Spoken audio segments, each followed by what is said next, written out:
Open 6 days a week to safely care for you and your family.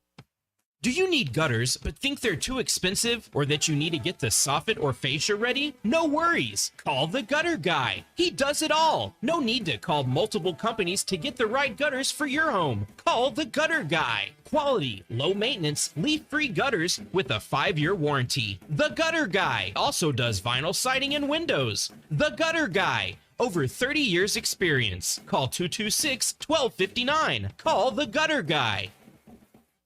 Walk-Ons is always a win. Whether it's a post-game celebration, drinks with the crew, or an easy weeknight dinner, Walk-Ons has you covered. Scratch-made dishes, wall-to-wall TVs, craft beers and cocktails. Dig into mouth-watering menu items like po' boys, gumbo, and voodoo shrimp, plus fan favorites like juicy burgers and fresh salads. Find your nearest location in Rogers, Fayetteville, Portsmouth, Conway, and coming soon to Little Rock, or order online or in the app. Walk-On Sports Bistro for the win. ESPN Arkansas weather. Very humid conditions will continue through the overnight hours with mostly clear skies and a morning low in the low 70s. Lots of sunshine for Monday, still very humid. Highs in the mid-90s, but it's going to feel closer to 105. I'm Jared Sorello, your forecast on ESPN Arkansas. The weather is brought to you by Shamrock Liquor Warehouse, 5609 Midland Boulevard, your leader in fine wines, beers, and spirits. KERX Paris Fort Smith. The Bud Light Countdown is on. Arkansas football begins in 66 days. Coming to you live from the Crabtree RV Center Studios. Broadcasting on ESPN Arkansas and streaming on hitthatline.com. We got a good one tonight. You got a team in here that doesn't respect it.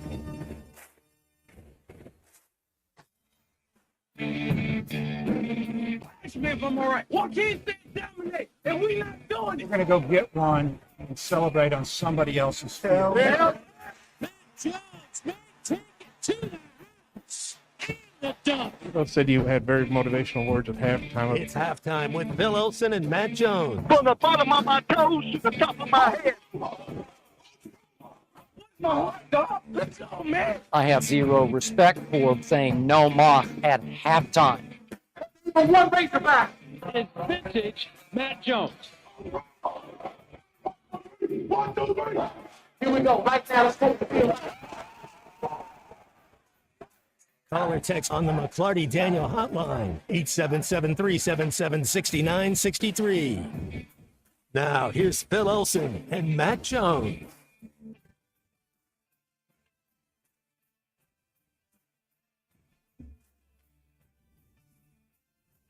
Morning, everybody, and welcome into halftime. It's a Monday on ESPN Arkansas and hitthatline.com. 1 minute after 11 o'clock. Good morning to you, Matt Jones, Christian Johnston in our studios.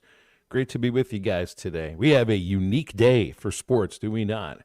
We have a deciding game for the championship for college baseball. We have a Game 7 in the Stanley Cup Finals after a team was up 3-0. So this feels like June 24th, 2024, Matt. This feels like a standalone day in sports. I'm not sure if something like this has happened before. It's a beautiful day in sports, Phil. And you had the track trials going on over the weekend. You got the Copa America going on. The Euros finishing up group play. They'll get started in the knockout rounds before the end of the week. And I know you're excited. Game 3 in the College World Series, A&M. Tennessee. I mean, how much more theater do you need? Well, there's a little extra theater added into it with the news that came out about an hour ago. It's being called the worst kept secret in college baseball, but it already has now come out as official that Texas did fire their baseball coach.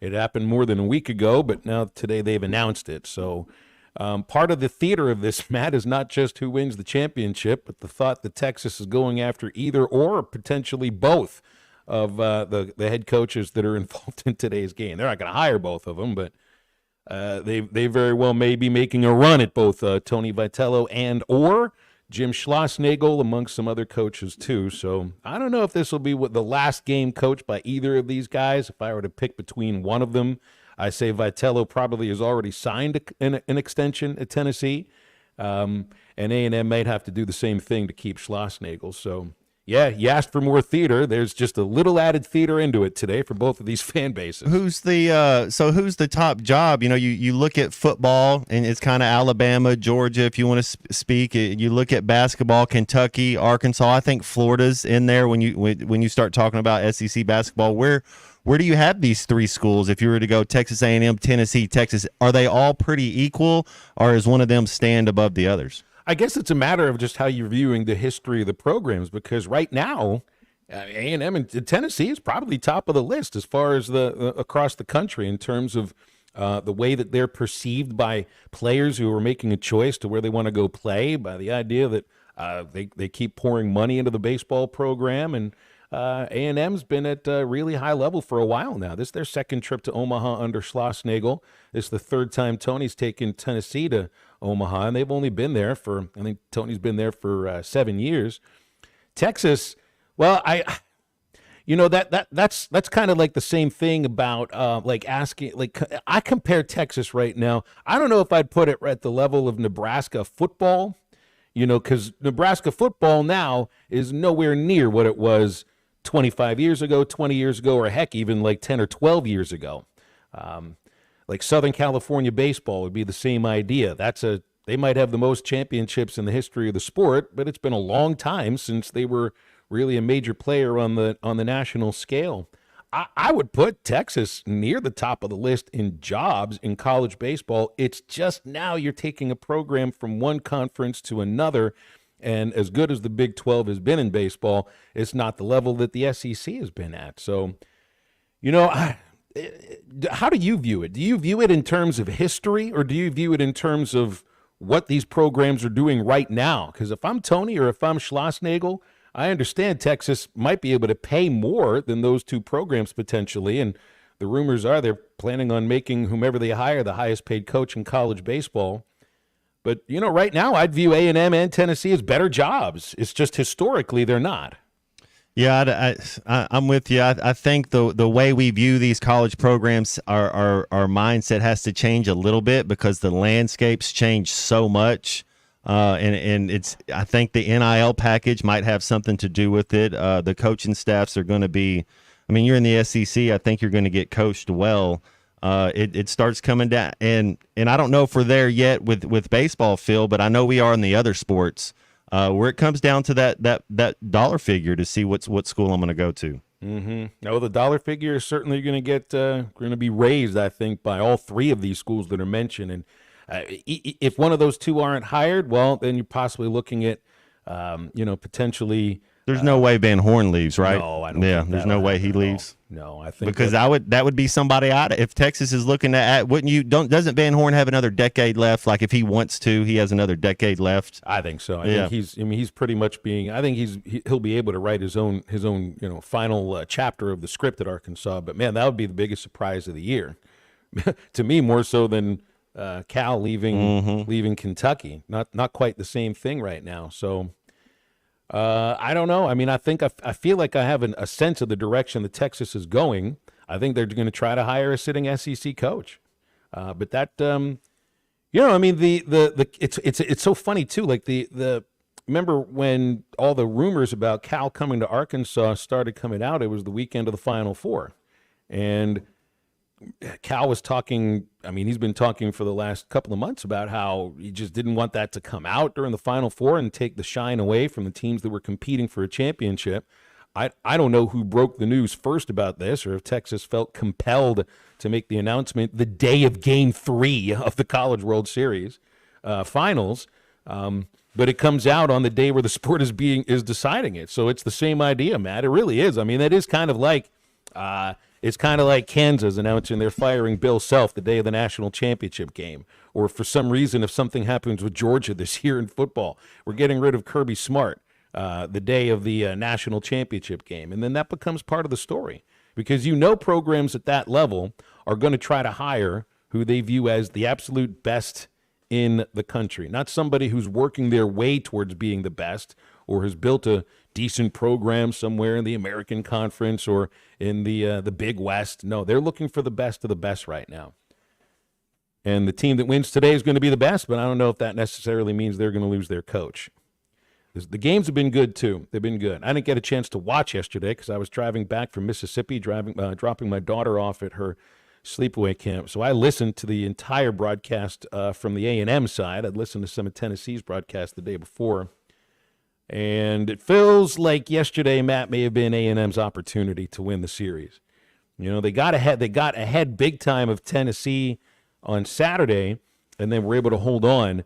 And just getting the home run by Laviolette and not scoring again the rest of the game and keeping Tennessee shut out until the 7th inning, just shutting them out until the 7th inning feels like an accomplishment.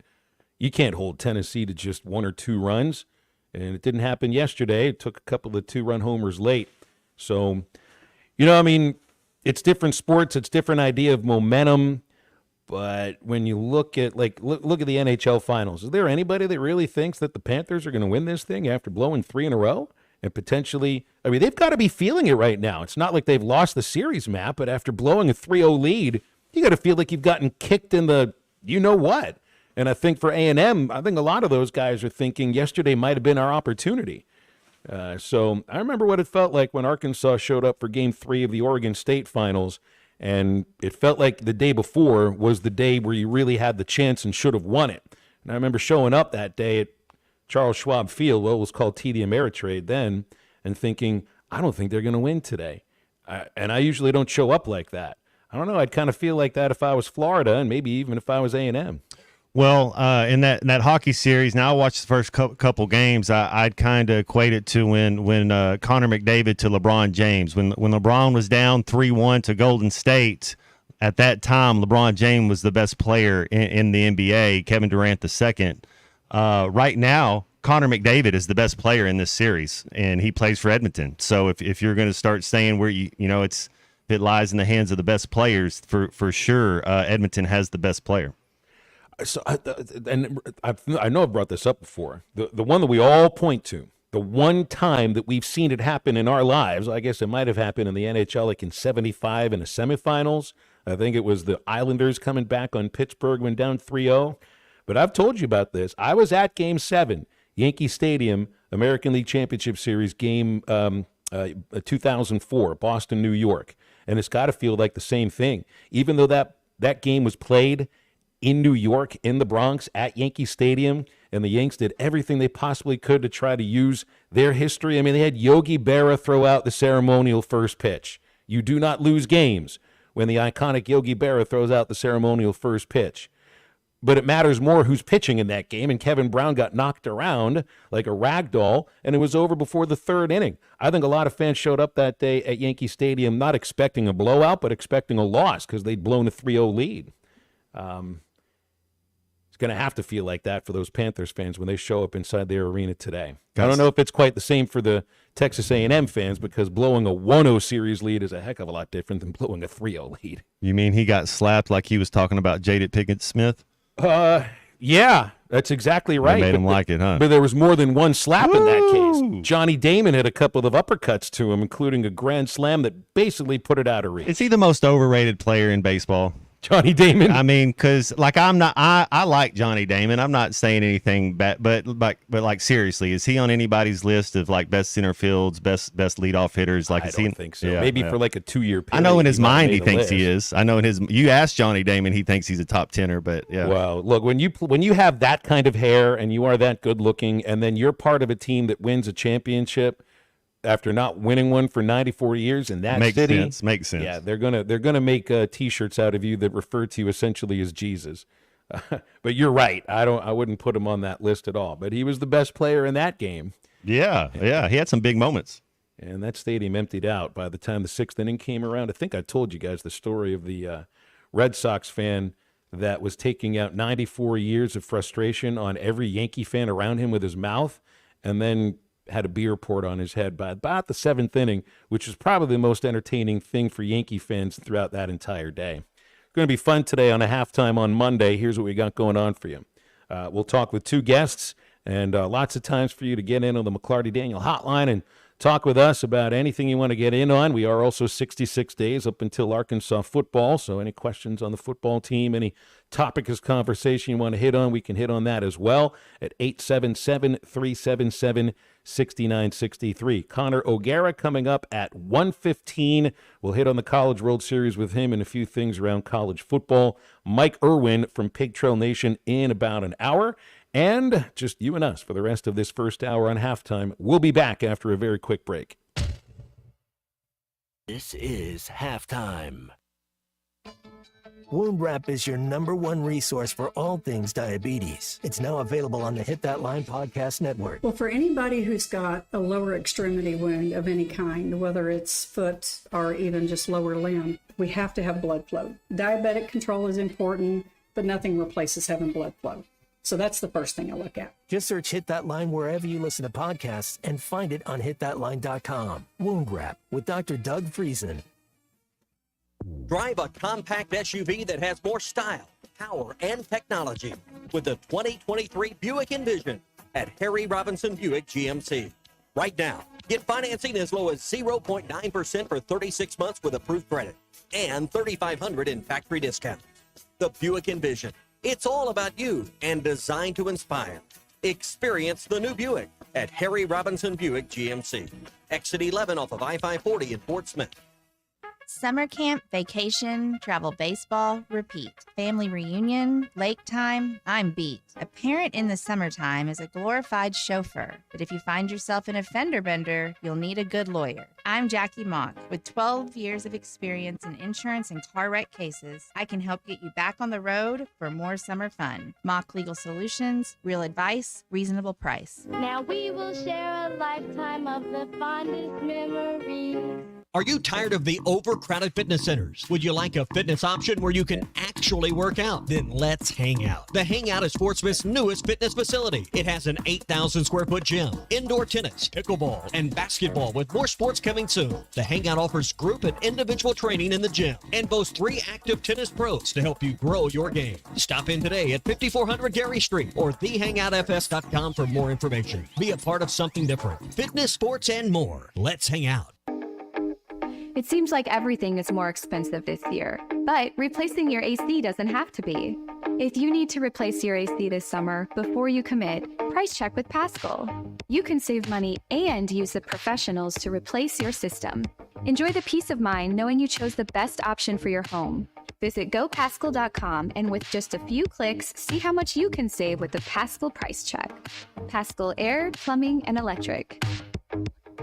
Do you need an attorney that you can actually speak with? You need Hickey & Hull Law Partners. The attorneys at Hickey & Hull understand the importance of client communication and are taking the time to meet you, respond to emails, and return calls. Every case is important, and they strive to give each one the time and attention it deserves. Call today, 479-434-2414, or visit them online at kevinhickeylaw.com. Hickey & Hull Law Partners. Things are about to get better. Man, I wish I knew you were here. We hear that every day at In Stock Parts, located off Highway 45 across from the cold storage in Fort Smith. Are you a maintenance technician, landscaper, farmer, or a do-it-yourselfer in need of bearings, belts, or roller chain? Or safety supplies like gloves, safety glasses, or earplugs? Maybe you need drill bits, tap and die sets, lubricants, or even a gas-powered pump or generator. Don't waste your time driving around. Stop by In Stock Parts, your industrial parts resource, or check them out online at InStockParts.com. In Stock Parts. Barrels and Brews Bottle Shop at the Hub in Chaffee Crossing has everything you need for your favorite activities. Our knowledgeable staff will be glad to help you with the current specials and our new arrivals of must-have bourbons and whiskeys. Hit the cooler for some of the coldest beer in town or choose from our large selection of amazing wines. Order online or call ahead Monday through Saturday from 10 a.m. till 10 p.m. at the Hub in Chaffee Crossing. Barrels and Brews, voted best of the best in Fort Smith. It will put a smile on your face. Your home for every Razorback football, basketball, and baseball game. ESPN 95.3.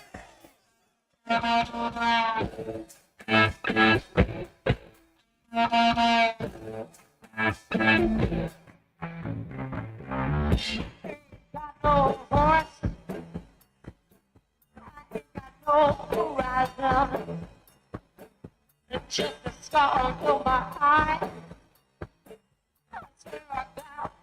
Crying. Don't matter. There ain't no going back. I have no hope. You can't you never dream like that.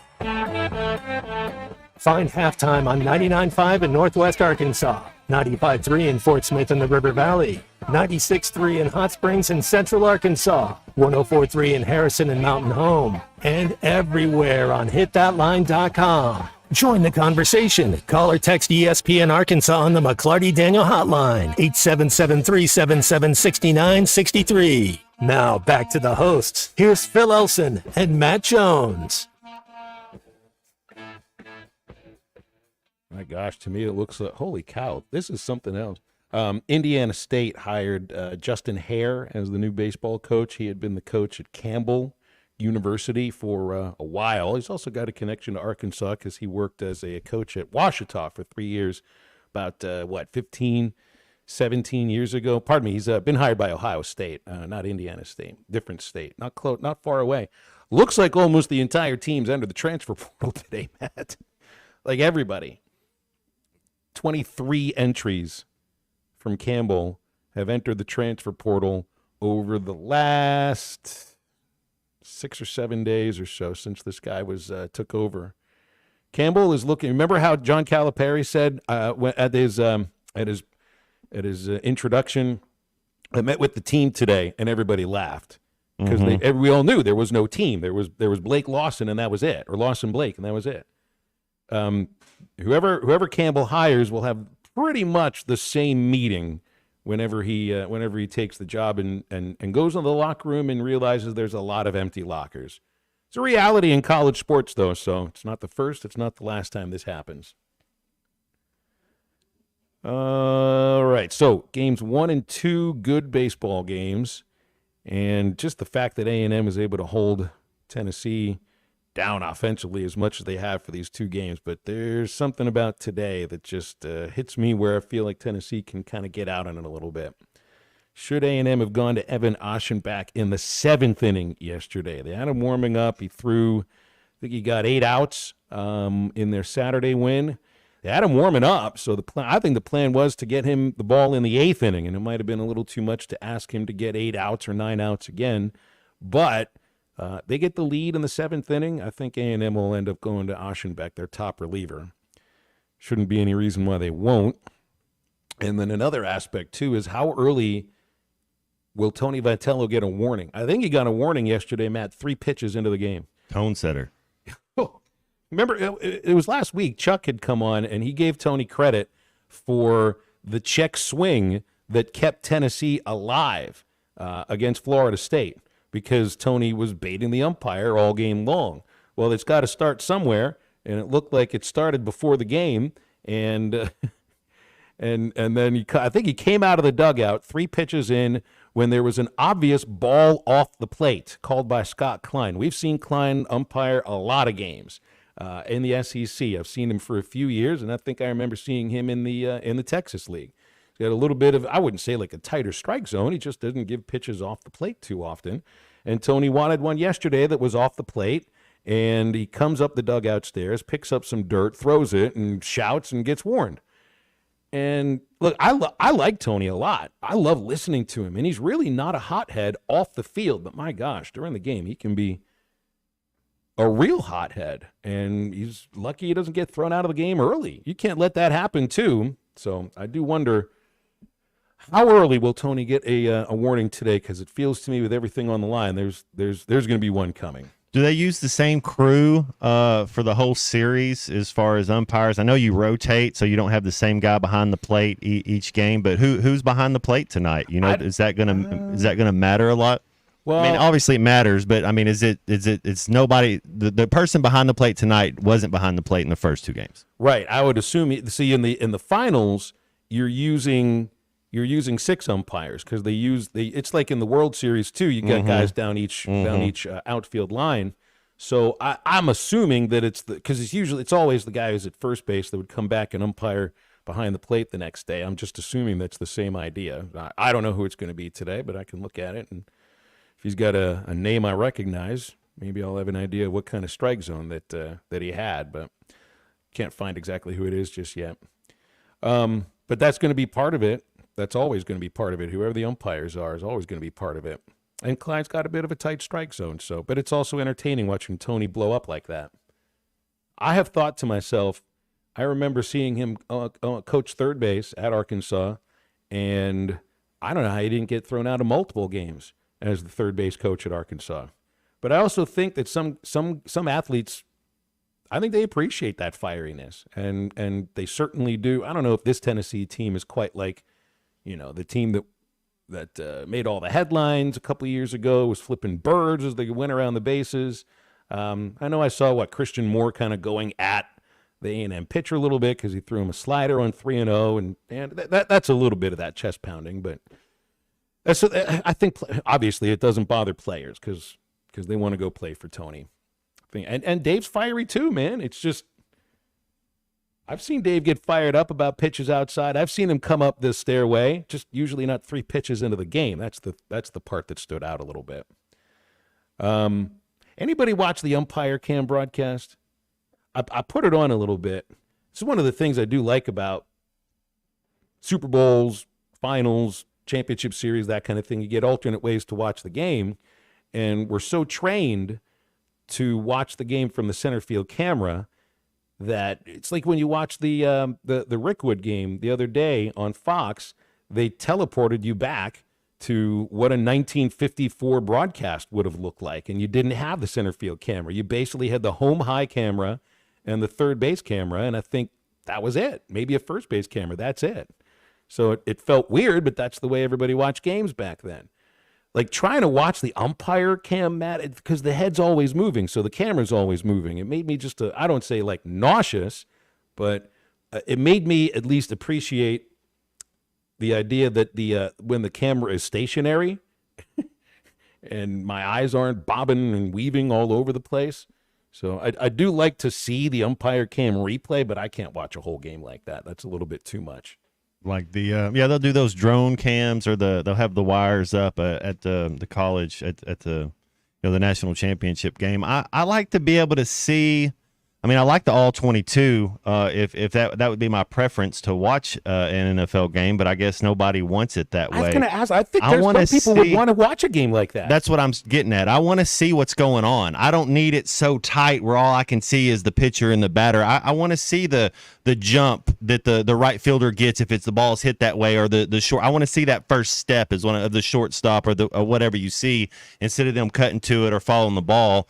It's almost a little, you want it to be a little more expansive, but I get it for, the TV viewership. They like to do different things. They got to have something different, but I do think that the all 22, would people want to watch that? I mean, then you could actually watch like the root tree and the play develop, and I just feel like you could see the game a lot better than from the sideline. But then it's also retraining everybody, because I'm not used to watching a football game like that. It's like I'm not used to watching it on umpire cam. It's like I got to take a Dramamine before I even Blair put Witch the television Project on. Yes. Yeah. Handheld camera during the games. Just the Blair Umpire Project. Let's go hide behind the chainsaws. Did you like that? It's the movie I have not. I've never seen it. You've still never seen it. I've never seen the Blair. Yeah. I think it's become like the most disliked movie that was originally liked. Well, it was one of those like I say one of those like Napoleon Dynamite, in the fact that it was real cheap to make compared to other movies, and then the box office was a smash. So your aggregate you won on that one. But yeah, That's the true. movie, I don't need to see a camera going and people snot, and it's just like what are we doing? Why are you running so fast? Who cares if they like it? It made money. That's it made right. a heck of a lot of money. Absolutely, yeah. Yeah, BE's right. The first base umpire couldn't even see tagouts at first base. They got 2 calls wrong yesterday that were reviewed and overturned. And again, I'm listening to the A&M. I could not get my eyes on the game. I had a 5-hour drive yesterday from the middle of Mississippi, right? And I left right when first pitch was thrown. So my only ability to be a part of the game was to listen to it. And they gave, I think it was Sean Rakos, who was the first base umpire, they gave him a pretty hard time because of a couple of plays that he didn't get right. And you're thinking, well, you get this one job, might as well get that thing right. Get the calls right on first base, and then we'll give you the gray area when you're the plate umpire. JT likes the all 22 because he likes seeing the coverage being rolled and everything. And that to me, it's like that's more like being at the game. Now, when I'm watching the Razorbacks play and I'm spotting for the radio broadcast for Chuck, I'm looking from above, from the side, but I do think that it would actually be a pretty good vantage point if we were above from an end zone. Then you can see absolutely everything happen right in front of you. And it would be a good way to watch a football game. 877-377-6963 is our McLarty Daniel hotline. Back in just a moment, another former Warren, well, he's still at Warren. The Razorbacks getting commitment from another Warren wide receiver. We've had some success with a few of those. We'll get into that in just a moment. This is Halftime. You can now download our new app in the iTunes or Google Play Store. Listen anytime and anywhere on your favorite mobile device. Just search Hit That Line Now. We all hear the radio ads about the IRS. They tell you to be afraid, to be scared, and they try to frighten you into calling. I'm not here to do that. Tax Relief Advocates is different. TRA is here to tell you that if you owe money to the IRS, whether it's $5,000, $50,000, or $500,000, we have a solution. It doesn't matter if you're sitting in your car, at work, or with your kids. No matter where you are, call now. 800-575-6759. Don't lose hope. TRA can eliminate or reduce what you owe to the IRS. There is zero risk to you. If we can't reduce your tax debt, then you pay nothing. Our passion is taxes and helping individuals fix their IRS problems. We have a 5-star rating on Google and Yelp and an A+ with the Better Business Bureau. You don't need to be afraid of the IRS any longer. End your tax nightmare today by visiting us online at TRA.com or call 800-575-6759. That's 800-575-6759. Tax Relief Advocates. Real solutions for real people. You're listening to Halftime Live from the Crabtree RV Center studios. Crabtree RV Center, where RVing is life. This video is powered by the pros at Pascal Air Plumbing and Electric. Arkansas owned, Arkansas operated. GoPascal.com. Thanks for watching us here on ESPN Arkansas. Download the brand new Hit That Line Now app in the Apple and Google Play stores. ESPN Arkansas, more than just radio stations. Call or text the McLarty Daniel hotline at 877-377-6963. McLarty Daniel, a vehicle for every lifestyle. When you're looking for a new car, you want to shop for a vehicle you love with an organization you trust. You've probably heard that McLarty Daniel means making deals, but what I'm inspired by the most is that McLarty Daniel means making a difference in our community. When you buy a vehicle with McLarty Daniel, you reinvest right here in the community, in our schools, in our little leagues, in our food banks, and our people. So you're not just making a purchase, you're making a difference too. Come see us at any of our 6 locations in Northwest Arkansas. Tommy Kraft here. When it came time for new gates and some fence repairs at my home, the Fence Man was my first call. The Fence Man does it all, from large commercial jobs to small residential repairs. Wood privacy fence, vinyl fence, commercial or residential chain link, even custom wrought iron fencing. 479-782-3936. 18 months, same as cash financing with approved credit is now available. If it involves fencing, the Fence Man does it. The Fence Man. He ain't afraid of no work. 479-782-3936. A dandy white perch. Big old slab. C'est bon, sacalé. One beautiful crappie. It's a paper mouse. Some serious crappie. Nice speck. We got crappie. They might go by different names, but all prefer the same thing. Bobby Garland, America's favorite white perch, slab, sacalé, paper mouth, crappie, speck, crappie baits. I call it dinner. BetOnline is your #1 source for all your sports betting needs this season. From baseball, golf, soccer, right to all the top fights in UFC, MMA, and boxing. Every stat, every matchup, and even live odds and spreads while the games are being played. When the game's over, head over to our online casino and get in on a game of blackjack or poker or unwind with one of our over 150 slots games. Head to the website today to get in on the action. Use promo code BLEAV for your 50% welcome bonus on your first deposit. BetOnline, the game starts here. This song hit #2 without one guitar. Gary Wright traveled with George Harrison to India for spiritual enlightenment and wrote Dream Weaver, describing God as infinite love and compassion, seeing him through the trials of the night. Of the 330 million gods of Hinduism, not one will get you to the morning light, but only through the blood of Jesus Christ. Satan is a master deceiver, weaving many into make-believers. I'm Pastor Heath from Woodland. Think about it. Hey, ESPN 96.3 and hitthatline.com. Have you been to Swark Liquor? Trey Gentry and his team have a phenomenal spot. It's the first liquor stop in Arkansas for our Dallas and Texas fans traveling up to the hill. So if you're heading to Fayetteville, the lake, a cabin weekend, hunting, fishing, or any other activity you need your favorite drink, stop by Swark Liquor. And check out their apparel too. You'll want to wear it. Swark Liquor, 864 East Colin Ray Drive in Queen, Arkansas. Swark Liquor, we promise to keep them cold for you. Are you ready to give your family the best 4th of July experience yet? USA Fireworks wants to make that happen with the USA Fireworks Bangin' Giveaway. USA Fireworks has helped Arkansans more than 30 years. Go to hitthatline.com/USA Fireworks and enter for your chance to win a fireworks show worth $2,000 retail. Again, hitthatline.com/USA Fireworks. For more information about wholesale prices, go to usafireworks.org. This video is powered by the pros at Pascal Air Plumbing and Electric. Arkansas owned, Arkansas operated. GoPascal.com. Thanks for watching us here on ESPN Arkansas. Download the brand new Hit That Line Now app in the Apple. Wilson and Matt Jones. Want to jump in the conversation? Call or text ESPN Arkansas on the McClarty Daniel hotline, 877-377-6963. Now, here's Phil Olson and Matt Jones. Razorbacks received a commitment from Warren wide receiver Antonio Jordan over the weekend. 6'6", 230 pounds as a rising senior.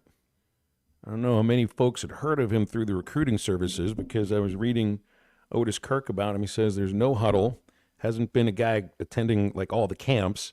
So, ESPN doesn't even have him rated anywhere. He's a 3-star recruit for Rivals in 24/7, but Otis thinks that that his floor is 4-star and he's potentially a 5-star talent.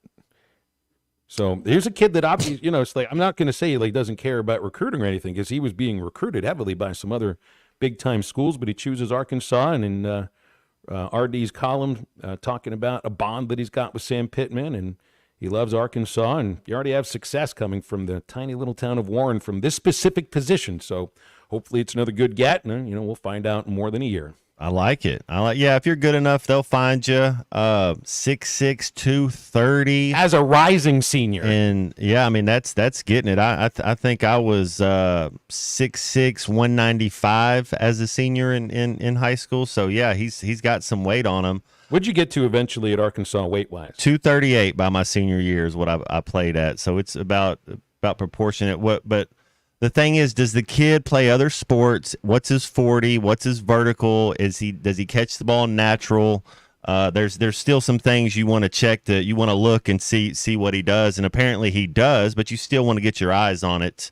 You want to see how he competes. But man, I thought, Phil, when you were going to say that we had a stud in Arkansas, that he was going to a border state. I thought he'd be going somewhere else. So that's good. That's good news. Yeah, it is good news, especially coming from this city. We all know about, Jarius Wright, Greg Childs, Chris Gregg, Traylon Burks, from a town with maybe around 6,000 people, 519 catches, 8,400 yards, and 64 touchdowns, just from wide receivers that have come from Warren at Arkansas since 2008. Maybe Antonio Jordan will be the next one to add some of those numbers on from the Warren Lumberjacks. 877-377-6963 for calls and texts on the McClarty Daniel hotline. So we're a Razorback golfer, and I might not say his name correctly. He's Danish. Jacob Skov Olesen won the amateur championship in Ireland, and this means he gets an exemption to go to the British Open. He'll play in next year's U.S. Open, and by tradition gets an invitation to the Masters tournament. So that's pretty cool to win this tournament, and then you get to go play in 3 of the most tradition-rich majors that you could possibly play in. Also, Heston Kjerstad getting a call up to the big leagues again, back up to the Orioles. A day after a very odd sort of a game for him, Matt. He was ejected after being hit by a pitch for the 3rd time, and each of them had come on the first pitch of these plate appearances. So I'm thinking to myself, what do we need? What do we need as an umpiring crew to maybe challenge the opponent? You hit a guy on the first pitch one time. Okay, this happens. You hit him the first pitch the second time. Be like, what's going on here? Do we need to warn the benches? When it happens a third time, you either have to warn them or you got to throw the team. You got to throw the opposing manager and the opposing pitcher out of the game, because there are too many good pitchers at AAA that wouldn't be hitting a batter of the first pitch of any sequence. And I know Heston's been on fire, so I'm sure he'd hit a home run the day before. Might have pissed the opponent off. They're playing 6-game series. This happened in the 6th game, so it feels like somebody taking some frustration out on him, and he ended up getting thrown out of the game pretty quietly too, which I don't remember if I saw Heston get ejected from a game at Arkansas, because he's about as mild-mannered as it gets. But if you get hit by 3 pitches and 3 plate appearances, yeah, I'd be pretty ticked off too. If you're a pitcher, now is it the same pitcher each time? Because I would say as an ump, if a pitcher hits a batter more than twice, I think he's got to go. He doesn't have his stuff today, and something bad could happen. You got liabilities, you don't want somebody to get hurt. But if a pitcher has hit somebody more than twice, if I'm the ump, I'm throwing that pitcher out. That's exactly the way that I would look at it. So it just felt odd that Heston gets the ejection. But hey, you get ejected, you get a call up to the big leagues the next day. That's also not the way that this thing usually happens. So this will be the second time Kjerstad is going up to the major leagues this year, and overall it's his 3rd call-up. He did get the September call-up last year. And Kjerstad with the Orioles this year was only 2 for 14, so it didn't go so well, and hitting .205, 2 homers in 20 major league games. And I still think that with the trading deadline coming up in a little over a month, I think he's going to end up not getting himself dealt. I think the Orioles are going to be dealing him because they need some pitching and they got plenty of hitting. And this also feels a little bit, Matt, like, all right, we're going to bring our top prospect up right now. We're going to get him in some at-bats in the big leagues, watch him rake, and then watch his trade value go up. That's partially, I think, what some of this has to be about. So it's also a bit of a risk, because if he's not hitting well at the big leagues, then it very well could lower some of his trading value a little bit. And see, you just reacted a little. I think you reacted a little to the photo I sent you. Yeah. Sometimes we'll say who has it best. Does anybody have it any better than Jim Harbaugh and the Harbaugh family? Does anybody have it any better than me, or does anybody have it any better than Paul Skeens, who won another game over the weekend in Pittsburgh? And then I saw the photo of him with lovely Livy Dunn on a boat on, must be the Allegheny River. Yes, it is, because you can see you can see the Fort Pitt Bridge, you can see the ballpark. So that would be the Monongahela. And they're looking lovingly into each other's eyes here. So Paul Skeens may have it better than anybody else right now, Matt. That's a happy-looking photo. He took a page out of Justin Verlander's book. Yeah, he sort of did. That's a good comparison. I hadn't thought of that. I start thinking of pitchers and the bigger type. Now, Paul Skeens probably a little bigger. Verlander's, 6'4", but Verlander's a bigger country type guy, and that's how you see Paul Skeens, is just a wider body, big, tough guy that's gonna top triple digits every once in a while on the radar gun. Yeah, but that's actually a really good comparison. I like that a lot. We got a text in here telling us that the kid that I'd mentioned, Antonio Jordan, is shorter than we said, but I don't know. I'm going by what I saw in Richard Davenport's column, so I'll stick with what RD tells me. 877-377-6963 to get with those calls or texts on the McLarty Daniel hotline. Are we rooting for anybody today in the College World Series championship game? Are we rooting for anyone? I still don't, man. I mean, I've tried to parse out here. It's like, do I really care about who wins this thing? I could root for the game to go into extra innings like I usually do for the World Series. But it's like, all right, we can make fun of A&M fans for everything they do. Tennessee has Clay Travis, and I just can't. I'm never going to root for anything Clay Travis is rooting for. So I don't know. I have no idea who to root for in this case. My mind is sort of bent a little bit towards A&M. The personal relationships tell me more about rooting for Tennessee.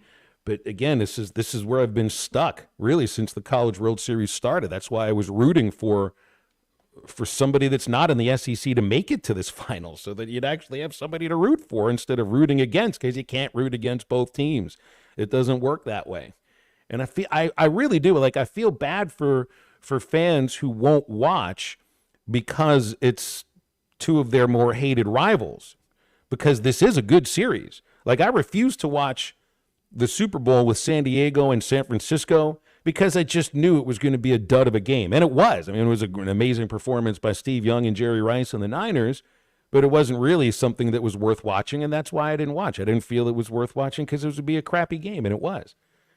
This championship series has been good. I mean, it may have been a little bit long on in terms of time they've been playing, but they've been tight games. It's been sort of riveting, even with Tennessee almost coming back on Saturday and getting a chance in the ninth, and then fighting from behind yesterday, and just watching A&M wiggle through some of those tough situations and all the leadoff guys that Tennessee got on base. It's been a good series. So if you're a college baseball fan and you're not watching, I mean, I get it, because if you're a Razorback fan, it kind of hurts. It kind of does hurt to watch this with everything that's gone on, and the idea that you end up with potentially another West Division team winning a championship, with Arkansas winning the division but never winning the championship. But I mean, it's got to be painful for people to watch. But if you're a baseball fan, if you're a college baseball fan, I don't know why you wouldn't watch this today, because it's fun. It's good stuff. Yeah, Ryan in Prairie Grove says it's been a fantastic series. He doesn't know what he's going to do after tonight. See, that's where I am with you, Ryan. So it's a little bit difficult to go from something that's as intense, even if you're watching as a fan, to go from something that's as intense as the college baseball postseason and then the CWS, to then try to replace that with Major League Baseball regular season, because it's just not anywhere close to being the same intensity. It's fun, and you got reasons to root and things to watch and stories to follow and the trading deadlines coming up and all that. But even if you're just like basketball fans that are into just watching March Madness, well, then when that's over, you kind of have the NBA playoffs right after that. You're still 3 or 4 months away from the baseball postseason and MLB. So I'm with you, Ryan. I feel the same way. I'm kind of sad once it's over, because there's not going to be any baseball that's as intense as this until late September, when you're talking about the pennant race. And then at that, what are we talking about? Usually we're talking about the 7th or the 8th team to get in, so it won't be like this until October. Do you see, so the Foo Fighters are in London right now, and I think your girl, Taylor Swift, I think they're in London as well, and Dave Grohl goes, you got the Eras Tour over there. We're called the Era Tour because we actually play our instruments. I thought that was kind of funny. Era in terms of error? Yeah. So ERAS is the thing for Taylor Swift's tour. And he's like, ours is called the Era Tour, ERROR, because we actually play our instruments, which he's just having a little fun. Tom Cruise was at her concert. That's all I saw on the timeline and stuff was and Jason Kelce and the Royals and all of that. Just out, yeah. Or Travis Kelce, not Jason. So I wondered, what did Dave they were Grohl both say? There. Yeah, they were both there. They were both. One doesn't go without the other. It's off season. Yeah. I wondered, what was it that Dave Grohl said to piss people off on my timeline today? I didn't check it out, but somebody was ripping on Dave Grohl, and I thought, where have we gotten now? We're ripping on Dave Grohl. It was like a year ago, 2 years ago. Everybody's lauding him for being a salt of the earth kind of a person. Well, say one thing in a joking term about Tay-Tay, and now you're no longer salt of the earth. They just want to pour salt in your wounds. Oh, man. Hey, you want to be over at Twin Peaks and Rogers tonight to watch the College World Series Championship and the NBA Finals. It's the absolute best place to be watching anything in the world of sports. Of course, the NBA Draft is later on this week, Thursday and Friday. The NHL Draft is right after that. They'll have it all going on at Twin Peaks and Rogers. Maybe order a seared to order burger, kick back and watch as you get a chance to watch two championships get raised today, one in Omaha and one in Sunrise, Florida. That's at Twin Peaks and Rogers, your sports headquarters. Features 29-degree draft beer made from scratch fan favorites and sports blasting from every angle. Go to Twin Peaks and Rogers for your ultimate game day experience, or go online and get those Twin Peaks favorites to go from TwinPeaksRestaurant.com. More TVs, bigger screens, and scenic views. More to watch at Twin Peaks. We're back to wrap up hour number one of halftime in just a moment.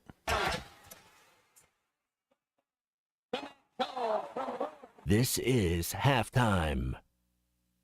Drive a compact SUV that has more style, power, and technology with the 2023 Buick Envision at Harry Robinson Buick GMC. Right now, get financing as low as 0.9% for 36 months with approved credit and $3,500 in factory discounts. The Buick Envision. It's all about you and designed to inspire. Experience the new Buick at Harry Robinson Buick GMC. Exit 11 off of I-540 in Fort Smith. Hey, it's Ty Richardson for Papa's Pub and Pizzeria. I want to talk about their pizza today. The Goob Special with extra pepperoni and rib rub on top. The Parm Special with double mushroom and jalapenos. Don't forget about the bacon cheeseburger and everyone's favorite, the old trash can. Swing on by Papa's Pub and Pizzeria at 508 Garrison Avenue in downtown Fort Smith, or give them a call at 479-783-9941. Papa's Pub and Pizzeria, the best darn pizza in Fort Smith, perhaps the world. Let me grab my car keys and we'll roll. We still going to that new bar downtown? Yeah, it's supposed to be fun. Lexi, give me driving directions from home to downtown Bar District. Autocorrect. Suggest Uber. Pick up, home. Drop off downtown Bar District. No, I'm driving. Suggest the Metro bus. Departing in 12 minutes. Point taken, Lexi. We'll grab a ride. If you drink, don't drive. Decide to ride. Brought to you in partnership by Anheuser-Busch, Mothers Against Drunk Driving, and Uber. When it's time for breakfast, Calico County is making it all from scratch. You got the dedicated early morning crew at Calico are cooking up and serving buttermilk pancakes, moist biscuits, rich waffles, country fried potatoes, 3 types of gravy, and of course their famous cinnamon rolls and much more. They serve all of this and a lot more 7 days a week until 11 a.m. Stop in, call ahead, or get it to go. Or just come by and pick up a dozen cinnamon rolls for the office. For breakfast, lunch, dinner, or catering, roll on into Calico County. They're home cooking good. Calico County, just off Rogers Avenue behind Randall Ford. Remodeling your bathroom? Don't let your imagination be limited by out-of-the-box shower doors or tub enclosures. Arkansas Glass and Mirror is your local source for all things glass, including plexiglass, mirrors, and shower doors since 1964. Arkansas Glass and Mirror has more selections, better prices, and the experience to help you build the shower of your dreams. They also have the only showroom in the area to help you create those dreams. Professional installation and professional service. Only at Arkansas Glass and Mirror, 1316 South Zero, Fort Smith, or online at arkansasglassandmirror.com. Summer camp, vacation, travel baseball, repeat. Family reunion, lake time, I'm beat. A parent in the summertime is a glorified chauffeur, but if you find yourself in a fender bender, you'll need a good lawyer. I'm Jackie Mock. With 12 years of experience in insurance and car wreck cases, I can help get you back on the road for more summer fun. Mock Legal Solutions, real advice, reasonable price. Now we will share a lifetime of the fondest memories. Harry Robinson Salisal Ford wants to buy or trade for your vehicle today, and they will give you top dollar. Pre-owned car values are at historic all-time highs, and your car today is worth more than it ever will be again. If you are driving a 2013 model or newer with 120,000 miles or less, bring it to Harry Robinson Salisal Ford, and they'll give you more than any other dealer. Even if you don't want to buy a new car, they'll still buy yours. Harry Robinson Salisal Ford, 1 mile south of exit 308 off I-40 in Salisal. Hey, Ty Richardson for Dallas Street Dental. Refuse to compromise when it comes to replacing missing teeth. Dr. Bill Ligon at Dallas Street Dental can make your smile look, feel, and function almost exactly the way it did before you lost any teeth. In some cases, even better. Dental implants function like your natural teeth and make it possible for you to enjoy those juicy steaks this grilling season. Look younger and smile with confidence with dental implants from Dallas Street Dental. Schedule your free implant consultation today at 479-452-6600. Your home for every Razorback football, basketball, and baseball game. ESPN 95.3.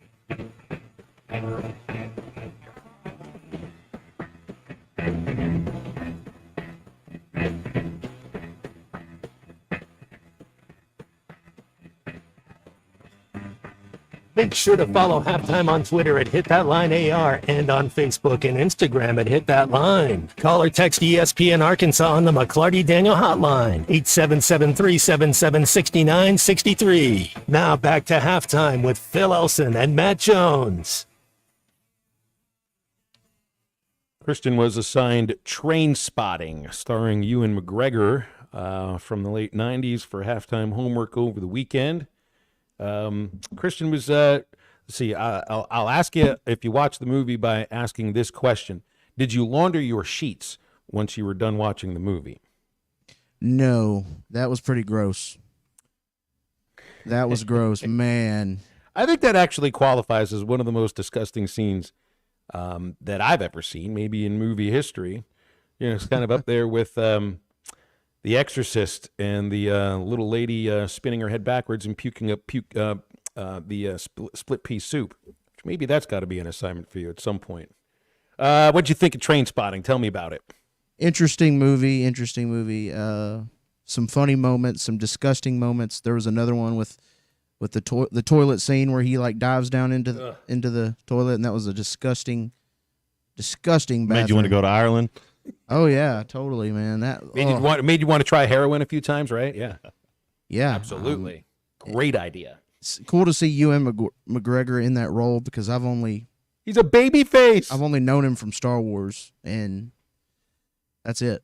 I'm sure he's played in a lot more movies, I'm sure, but he is a baby face. You know, I've been watching the Star Wars movies with my daughter, and we completed episodes 1, 2, and 3. She really likes Ewan McGregor. She thinks he's cute. She thinks Obi-Wan is cute. And I'm thinking to myself, here's one movie starring Ewan McGregor that you and I are never going to watch together. That is, I don't know if that's not a father-daughter movie to put on the TV at the same time. It's a father-son movie if you wanted to. Like, hey son, don't do this in your life, okay? What I got from it is just he had a miserable life, but it was cool to see. Kind of at the end, he sort of got his life together. I guess he ran away with the money, so we can only assume that he got his life together. Think you want to? I never watched Train Spotting 2. Is it called T2 or was that Terminator? Yes, that was Terminator 2. Train Spotting 2 is the next one I should probably watch. He leaves spoiler alert. He leaves Spud. Spud never hurt anybody, but he leaves Spud a quarter of his thievery actions. So he didn't take all of it. So it's not up there with Godfather 2. It's more up there with Airplane 2. About the same. Naked Gun 2.5.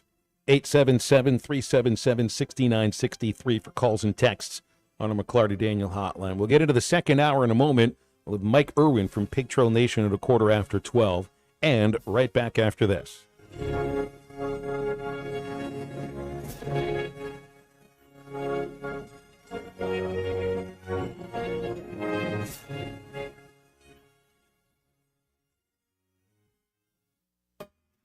Are you tired of processed meat and flimsy sandwiches? Subchain's gotten to your last nerve? Then I have the place for you. Come see my buddy Josefa at Lily's Sandwich Shop in the Bakery District in downtown Fort Smith. Locally sourced meat sliced daily and fresh breads from Harvest Moon Bakery. Daily specials announced on Facebook, including the Poke Bowl every Friday and Saturday. For to-go orders, call 479-567-3403. My name is Lily. My papa makes the best sandwiches at Lily's Sandwich Shop. Come by and see him at the Bakery District today. Do you need gutters but think they're too expensive or that you need to get the soffit or fascia ready? No worries. Call the Gutter Guy. He does it all. No need to call multiple companies to get the right gutters for your home. Call the Gutter Guy. Quality, low maintenance, leak-free gutters with a 5-year warranty. The Gutter Guy also does vinyl siding and windows. The Gutter Guy. Over 30 years experience. Call 226-1259. Call the Gutter Guy. When you need legal help, turn to the law offices of Craig L. Cook. With over 40 years combined experience, the Cook Law Team works for you. If you've been injured in an auto accident, hurt on the job, a victim of nursing home negligence, or need help with bankruptcy, Social Security, wills, trusts, estates, or family law issues, Craig Cook will go to work for you. Call us today, 479-783-8000. The law offices of Craig L. Cook with locations in Arkansas and Oklahoma. We work for working people. Before you buy that next car or truck, stop by Broadway Motors in Van Buren. The best of the best for 2 straight years. Michael and his team offer the best prices on the best quality pre-owned vehicles in the River Valley. They invite you to stop by and check it out for yourself. Or if you prefer to check out their inventory online or even do your financing online. Michael has built his reputation as a husband, father, and owner-operator since 2006. Broadway Motors, 806 Broadway in Van Buren, or online at BroadwayMotorsAR.com. USA Fireworks is a leading firework wholesaler in Arkansas with over 35 years of experience, located in Mulberry, right off 64. They offer an impressive selection of top-of-the-line products from the best brands like World Class, Brothers, Winda, Raccoon, Cutting Edge, and Black Cat, ensuring a spectacular display for every occasion. Whether it's a big city event or just a family gathering, USA Fireworks is dedicated to delivering the best show at the best value. If you're interested in buying a wholesale fireworks show, visit our website, usafireworks.org. ESPN Arkansas weather. A heat advisory is in effect from noon until 9 this evening. Mostly sunny today with highs in the mid to upper 90s. It'll feel like 105 to 108 degrees. Mostly clear tonight, lows in the mid 70s. Partly to mostly sunny and hot again Tuesday with an isolated afternoon storm. Highs in the mid to upper 90s. I'm Matthew Harding with your forecast on ESPN Arkansas. The weather is brought to you by Shamrock Liquor Warehouse, 5609 Midland Boulevard, your leader in fine wines, beers, and spirits. KERX Paris Fort Smith. The Bud Light Countdown is on. Arkansas football begins in 66 days. Coming to you live from the Crabtree RV Center Studios. Broadcasting on ESPN Arkansas and streaming on hitthatline.com. We got a good one tonight. You got a team in here that doesn't respect you.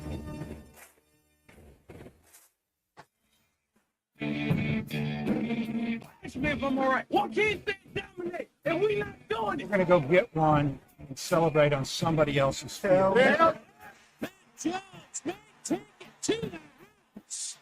The dunk. You both said you had very motivational words at halftime. It's halftime with Phil Olsen and Matt Jones. From the bottom of my toes to the top of my head. What's my hot dog? Let's go, man. I have zero respect for saying no moss at halftime. For one Razorback is vintage Matt Jones. 1, 2, 3. Here we go. Right now, let's take the field. Call or text on the McClarty Daniel hotline, 877-377-6963. Now,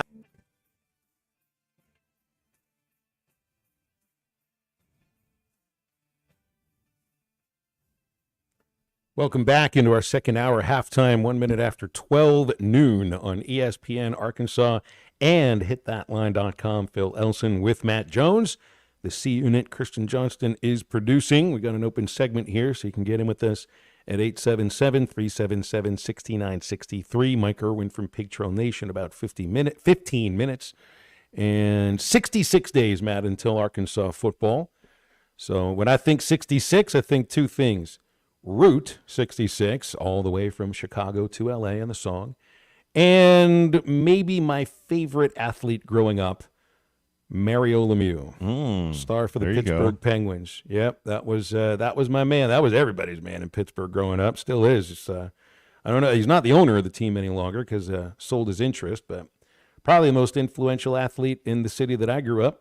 I don't know of others number 66s outside of those two. Yeah, that's you're right. Tony Hugo was a teammate of mine from the University of Arkansas that went and played for the Colts for a little bit. He was a track guy, just an amazing athlete, great feet. I mean, if you're going to go play in the NFL, you got to have good feet. He was a student of he's a great teammate, Phil. You go down the list of teammates and Tony Hugo would be up there high on the list of just a good locker room guy. You only got to tell him something once. But number 66, he was a pretty good ball player. There is no number 66 on the Arkansas football roster. It's stuck between Aaron Smith, redshirt freshman, offensive lineman out of Conway, and Josh Street, who was in his fourth year, redshirt junior out of Bentonville. Smith is 65, Street is 67, so we don't have a 66 on the football team. Oh, well. Let me think. The cities that you go from Chicago to L.A. on the song of Aaron. So St. Louis, I remember going through Springfield there. Oklahoma City, that's in the song. Joplin, Missouri is in the song. San Bernardino is in the song. Albuquerque, I think Albuquerque would be in this as well. And does it go through Phoenix? I don't remember if Route 66 goes through Phoenix, but you can play that song at some point today. And take a call from Charlie, who's giving us a call here on the McLarty Daniel hotline. Good afternoon, Charlie. How you doing today? Man, it is great to be alive on a Monday, isn't it, guys? How's it going? Absolutely, man. It's better than the other option on a Monday, that's for sure. That's true. That is true, because I'll tell you what, if it's this hot right now, I wonder what it's going to be like in August, man. I mean, so I got to know, when you go outside, I'm sure you wear hats, but if you didn't wear a hat, this is only a joke, I'm messing with you, but would your head get sunburnt? I mean, how would that do? I love you, Charlie. You're one of the few. No, anybody can make fun of my lack of hair. Absolutely. Hey, you make fun I'll of tell me. you this. So, Charlie, this happened this year. Okay, when I call baseball games now, I have to have reader glasses. I have to have them on the tip of my nose. So, but they get uncomfortable there. So sometimes you want to poke them up. And if I'm wearing a hat, you poke them up and they hit the brim of the hat and then come back down. So what I had to do this year, and I'm going to tell you what, this must have been the first year that I did baseball games without a hat on in my life. Like, I was basically born with a baseball cap on. Think of how uncomfortable that is. But oh, yeah. So there were a couple games. It would be day games. I think it happened in Kentucky. I think it was Kentucky where this happened, where it was a Sunday afternoon game. I'm not out in the sun, but the sun rays are still out there. I don't have the hat on because I got to flip the reader glasses up and down. And the next day, when I took a shower, ouch! That sucker hurt. Yes, I can get sunburn on the top of my head. I don't have any hair. I had to do it. You know what, Phil? You can mess with me. You can do whatever. You know that. But I just had to do it. But you know what they say? Bald is beautiful, right? If you can rock it, you can rock it.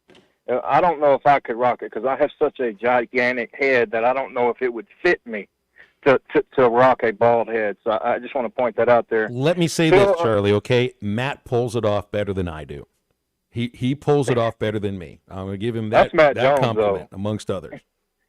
Yeah, that's Matt Jones. He can pull anything off, man. He could do it all. But no, seriously, tonight we got game 3 or whatever. I give the edge to A&M like you do because I think they have a little bit more pitching depth. But this is one of those games, right, Phil, where you would say, okay, Tennessee's going to have to throw a guy out there, or their bullpen. I mean, they're going to have to really pitch well to figure this thing out because I know, I know they're not as good pitching as A&M is, and so, I guess for me, I would like to see Tennessee do it. I do like the coach there, but if it doesn't happen, it doesn't happen. And you're right; these are the two best teams. I didn't know if Tennessee was going to get it done the other day. I really didn't, but it's going to be a good one tonight, and I'm excited. Hopefully, it's just a classic. I want a classic. Y'all have a good one, though. Thanks, Charlie. I appreciate that. Now, I really could not. I think A&M is going to start Justin Lampkin. It'll be his third start of the College World Series. He didn't pitch in the regionals or the super regionals. But the most important thing for A&M is they need Evan Aschenbeck to be Evan Aschenbeck. And I think he'll pitch at some point no matter what. If Tennessee starts to threaten a lot, that's their guy. And even though he didn't pitch yesterday, he got hot. He got hot in the bullpen, so it's essentially 2 days in a row that he's either pitched lengthy innings or got hot in the pen. And I think I've changed my tune a little bit as to who I think is going to win this thing. I think it's going to be Tennessee today because I think yesterday was A&M's chance. If you hold Tennessee to 4 runs in a game, you've done something that's pretty darn difficult to do. You should win that game. It's just they couldn't get anything going offensively against Drew Beam outside of the Jace Laviolette home run. And I think all things being equal, everybody healthy, A&M has the deeper staff. They're not as healthy. And I think Tennessee will have the edge today. And I think them winning yesterday's game, also the way that they did it, has everything to do with that. You know, and it's not like A&M's going to show up and be like, we got no chance today. But I do remember, man, I wonder how many of you listening, when you remember that last game of the 2018 College World Series Finals, the day after the pop-up and the Caden Grenier game-tying single and the Trevor Larnach go-ahead home run, all those things. I remember the next day just even being at breakfast with some of the guys that were on the team and sitting there with Coach Van Horn, and it just kind of still stunned from that yesterday. It's so difficult to put that behind you, even in a sport where it is a day-to-day sport, and you're going to be thankful you got a chance to play the next day. We all felt like we just had our chance for the title the day before. And the way things went the day after, it was like that was exactly right. Arkansas got just couldn't hit the day after, and Kevin Abel had that legendary game. I don't think A&M is showing up like that, but it is a little bit of the way that I feel. Yesterday was A&M's chance. I don't think they hold Tennessee to 4 runs today. I think that lineup can really get going.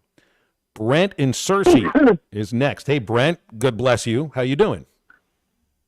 Excuse me, Phil. Matt, how are y'all today? Good, thank you. Yes, sir. Hey, here's a number 66 that no one thinks about. He was the center in 1995, the first year my dad was back coaching offensive line at Arkansas. Earl Scott from Little Rock. He was a really good player. That's a good one, yeah. It would have to be an offensive lineman, right, if you're 66. 66, yep. Uh-huh. So, Phil. Brent. Hello, Phil. Brent, you're on the air. Yes, I'm listening. Tell me about some of these transfers we've hit upon on the portal for Who do you want to know baseball. about? You got a name? Who do you want to know about? There's 10 of them. I can't go through all of them. Tell me about the, I believe the shortstop from Georgia State and the outfielder from TCU.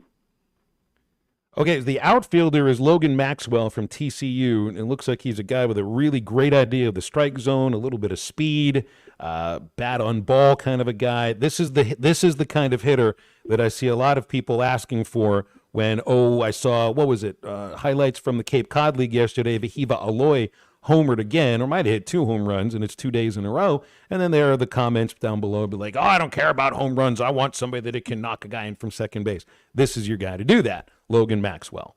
And the shortstop is Maximus Martin, Brent. He is from Georgia State. Looks to me like another bat on ball kind of a guy. Not blessed with a ton of power. My assumption is that he's somebody that can play anywhere in the infield, and I just expect Vahiva Aloy as your shortstop next year. So I don't know if this is a matter of building some depth in the position, or you wonder, where is Nolan Souza playing next year? Is it going to be the outfield? You brought in a bunch of outfielders. Souza, I think, could play almost anywhere, infield and outfield. So this might also be an idea. This potentially could be a kid that could play second base or third base for you. So those are a couple of the transfers. There's a lot of them that have come in. And Brent, it is good to hear from you today. Thank you very much. 877-377-6963. Calls and texts on the McLarty Daniel hotline. Mike Irwin in just a moment. Remember about Courtney Hollingsworth Auto Body, family owned and operated for over 40 years. They are your collision repair specialist in Northwest Arkansas. Courtney Hollingsworth Auto Body has achieved iCar Gold Class status, the highest training level recognized in the industry. Only 15% of collision repair shops achieve this. Courtney Hollingsworth is proud to be one of them. So put your vehicle repairs in the hands of experts. Courtney Hollingsworth Auto Body. Call them at 479-751-3801. That's 751-3801. Online at CourtneyHollingsworth.com. Mike Irwin from Pig Trail Nation joining halftime after this. This is halftime.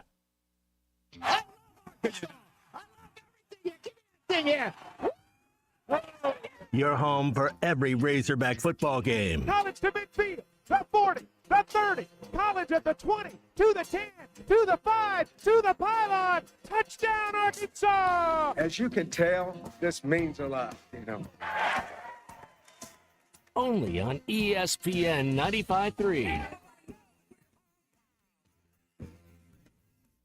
Get up to $6,000 off on the 2024 GMC Sierras, or $4,000 off and as low as 1.9% financing for 36 months with approved credit at Harry Robinson Buick GMC. The 2024 GMC Sierra has a 5.3-liter V8 engine, so you can conquer the road with confidence.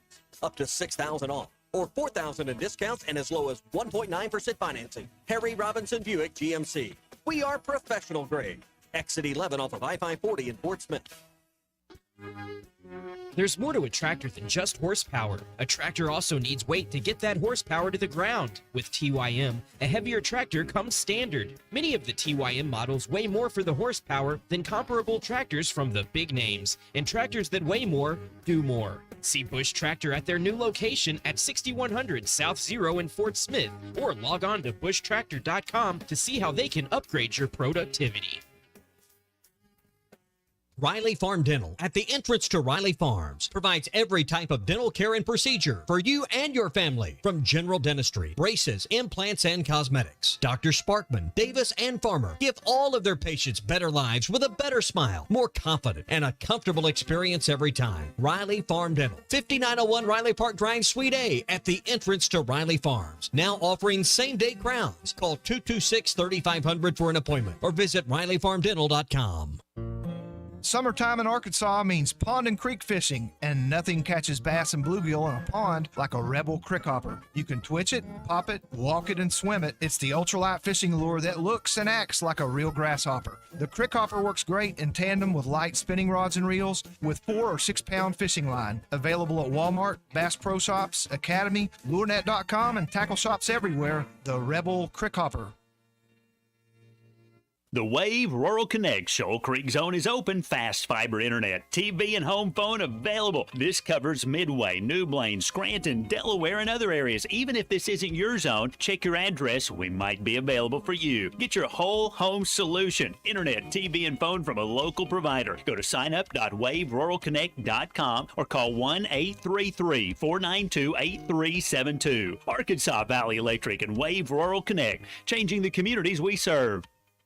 Are you tired of the overcrowded fitness centers? Would you like a fitness option where you can actually work out? Then let's hang out. The Hangout is Fort Smith's newest fitness facility. It has an 8,000 square foot gym, indoor tennis, pickleball, and basketball with more sports coming soon. The Hangout offers group and individual training in the gym and boasts 3 active tennis pros to help you grow your game. Stop in today at 5400 Gary Street or thehangoutfs.com for more information. Be a part of something different. Fitness, sports, and more. Let's hang out. If you've been affected by the recent storms, Crabtree RV Center is here to help. Whether you need to rent or purchase an RV while your home is under repair, or you need repairs done to an existing RV, whatever your needs are, Crabtree RV is here for our Northwest Arkansas community. If you've been affected by the recent storms, Crabtree RV Center is here to help.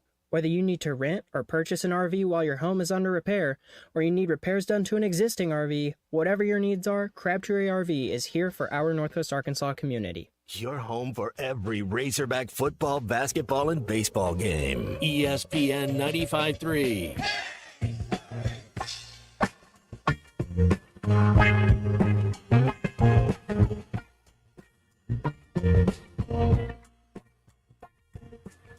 So hurry, Joe.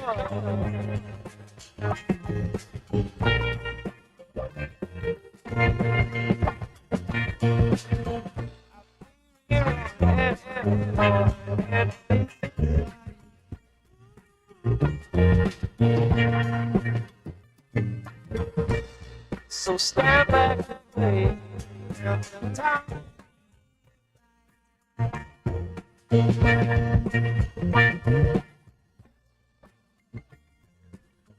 Make sure to follow Halftime on Twitter at HitThatLineAR and on Facebook and Instagram at HitThatLine. Call or text ESPN Arkansas on the McClarty Daniel Hotline, 877-377-6963. Now back to Halftime with Phil Elson and Matt Jones.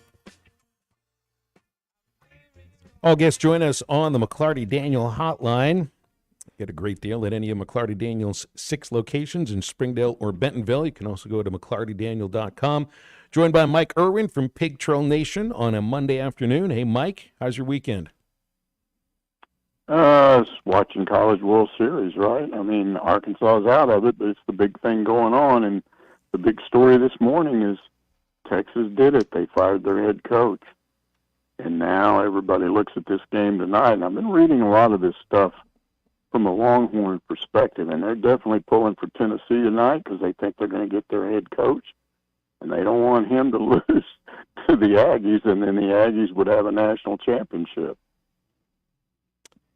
Well, it's a big assumption to just assume that throwing money at the guy that wins this thing is gonna get him to go over there. I think that there's some legitimate cons about taking the Texas job right now, especially after you have built a program that is so strong in both of these cases, both Tennessee and Texas A&M. They have a lot of lasting power there, and you're not trying to do something. It's like I would have just imagined, like if you take a job as the Alabama head coach, you're going to be compared to, and you probably have to mention what Nick Saban did.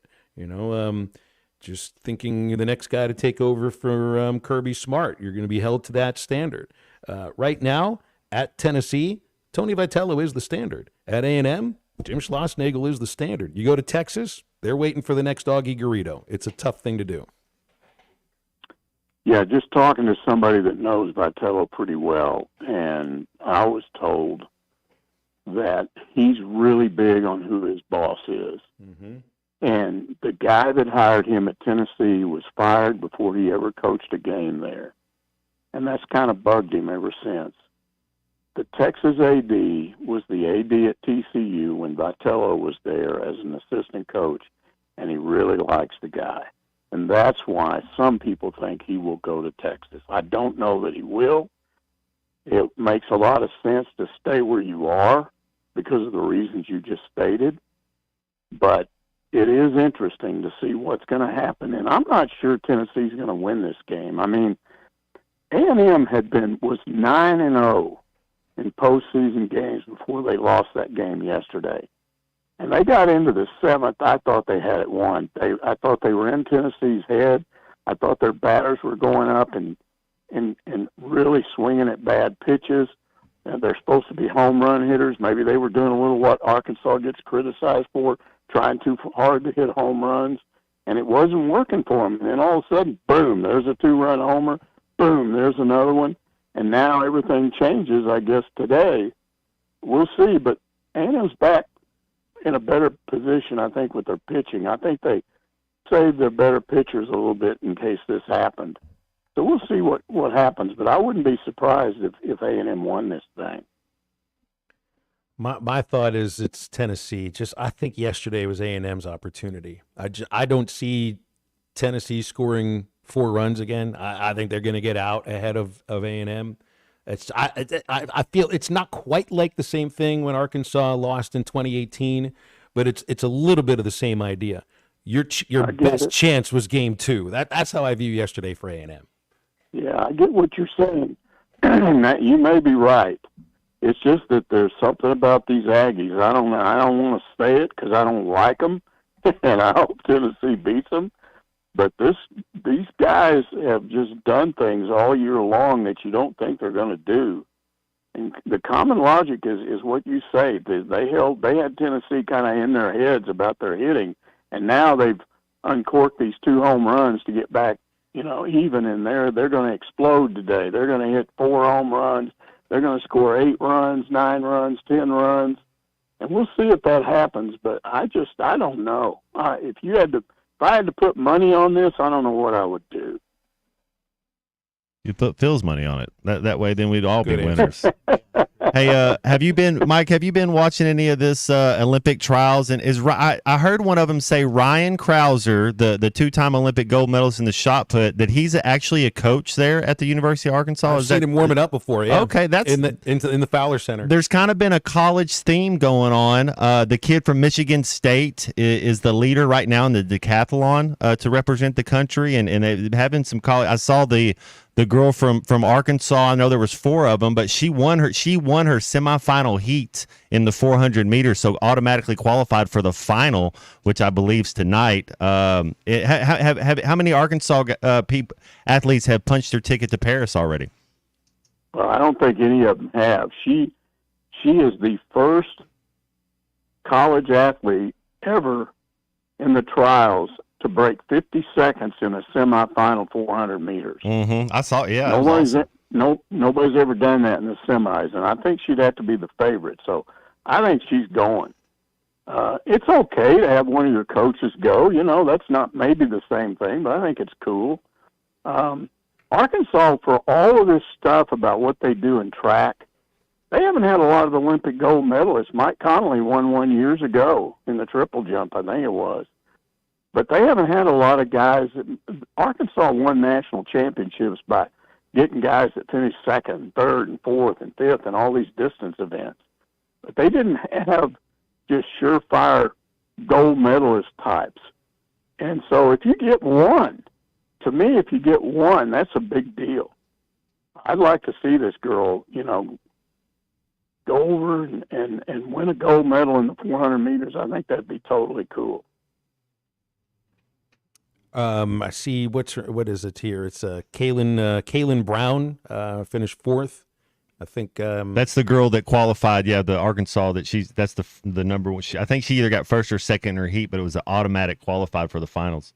Talia Brooks also has a chance to qualify in the heptathlon. I saw coming in today 3rd place after the first day, and as we see Talia on the football field with John Williams as an MC and basketball games too. So as somebody we see at a lot of games, and she's still a professional athlete at the same time. So that's another person that's certainly worth rooting for here if you're a Razorback fan.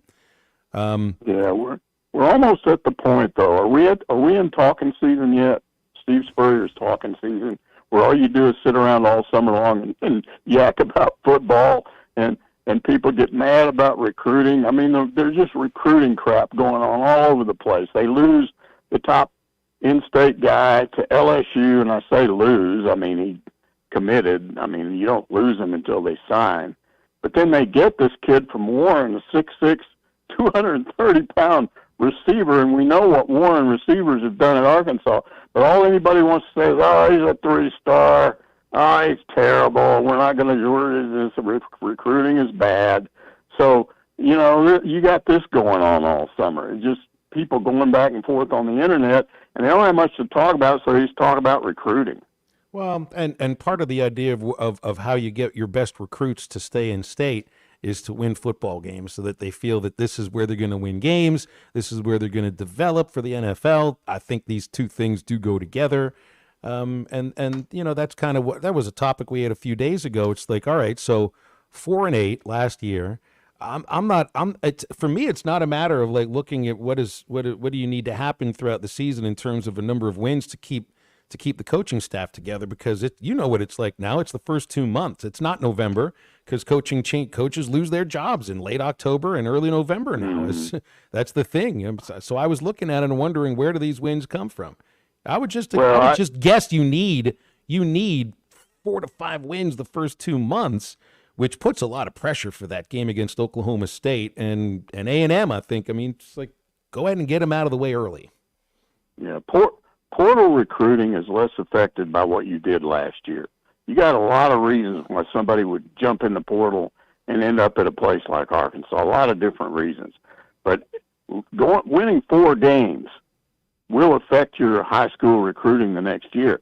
But it only affects it until you get to the next season, and if you start winning, then all of a sudden decommitments can commit again. And so you're right, and it really is all about what happens early in the year. They got to turn this thing around. They got to win some games they're not supposed to win. I like where they're at. I've always said Nick Saban talks about this rat poison, and I think it's valid, man. If you sit around all year like Ole Miss's players, and all anybody talks about is how good you're going to be, what did Feinbaum said last week? He said, if Ole Miss does not go to the playoffs, their season has been a failure. That's the position you get into, and that's Arkansas has traditionally not performed well in situations like that.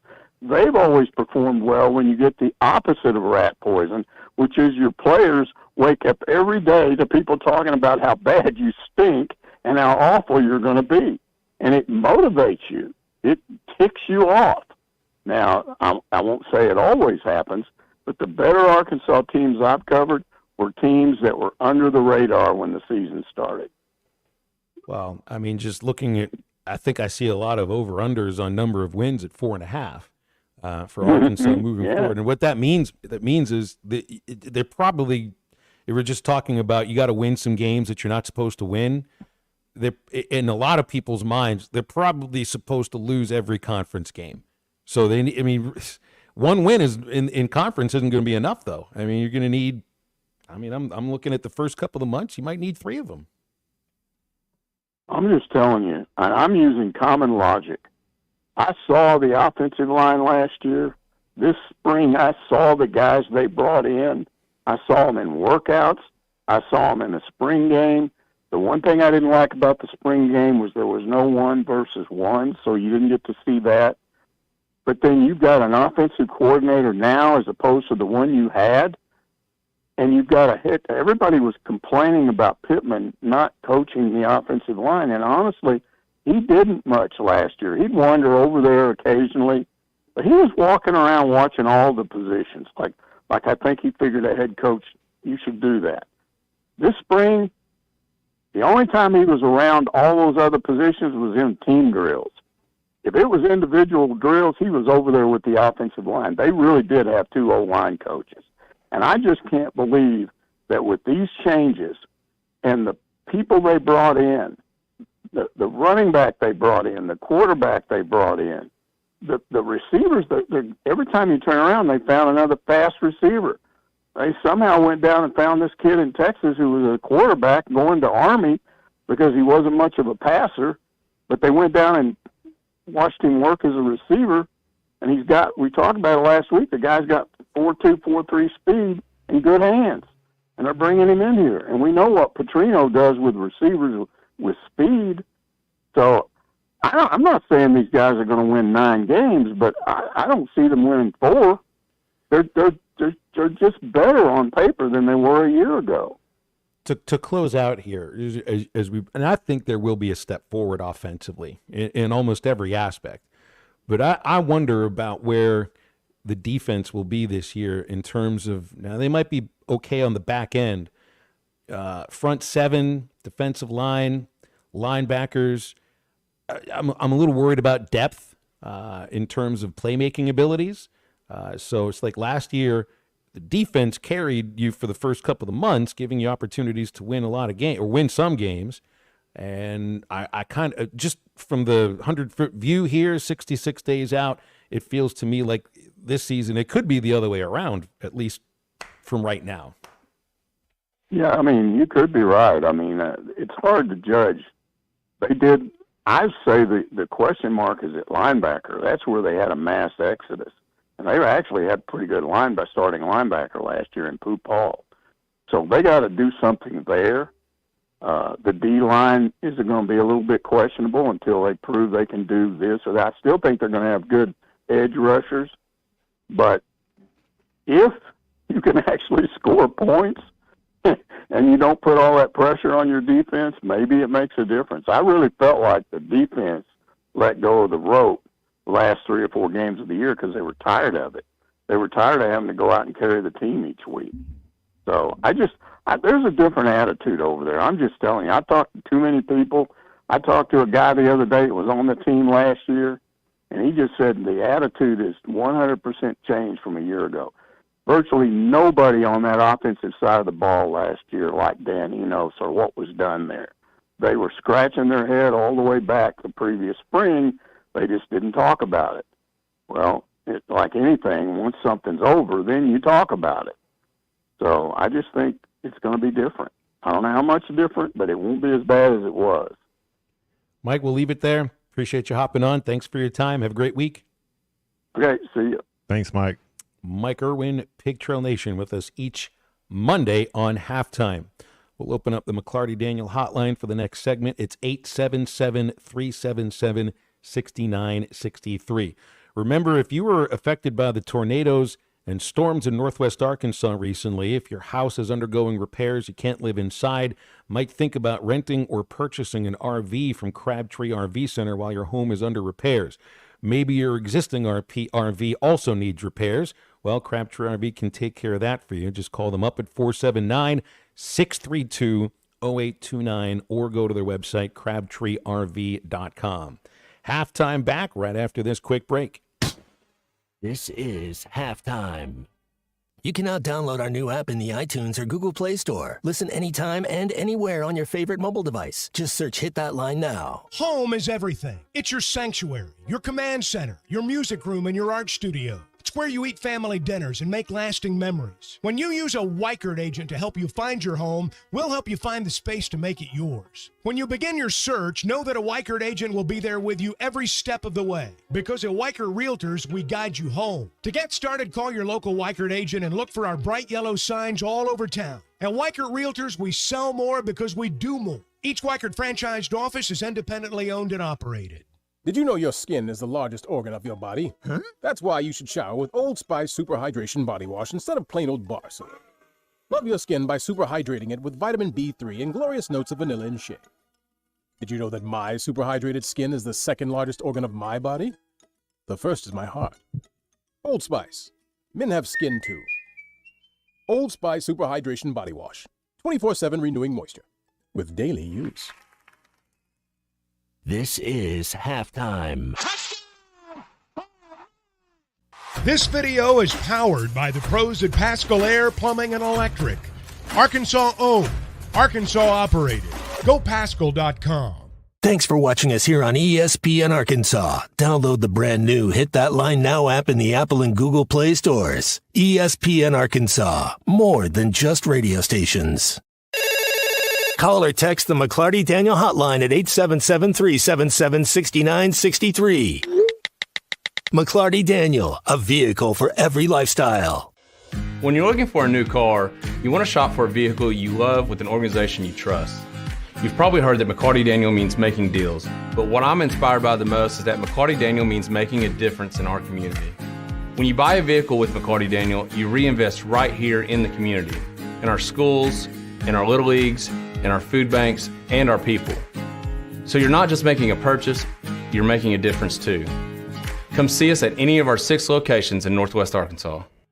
Tommy Kraft here. When it came time for new gates and some fence repairs at my home, the Fence Man was my first call. The Fence Man does it all, from large commercial jobs to small residential repairs. Wood privacy fence, vinyl fence, commercial or residential chain link, even custom wrought iron fencing. 479-782-3936. 18 months, same as cash financing with approved credit is now available. If it involves fencing, the Fence Man does it. The Fence Man. He ain't afraid of no work. 479-782-3936. A dandy white perch.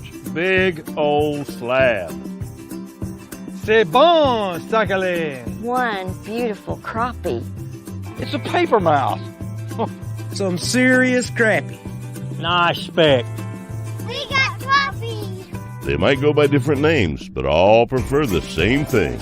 Bobby Garland, America's favorite white perch, slab, sockeye, papermouth, crappie, speck, crappie baits. I call it dinner.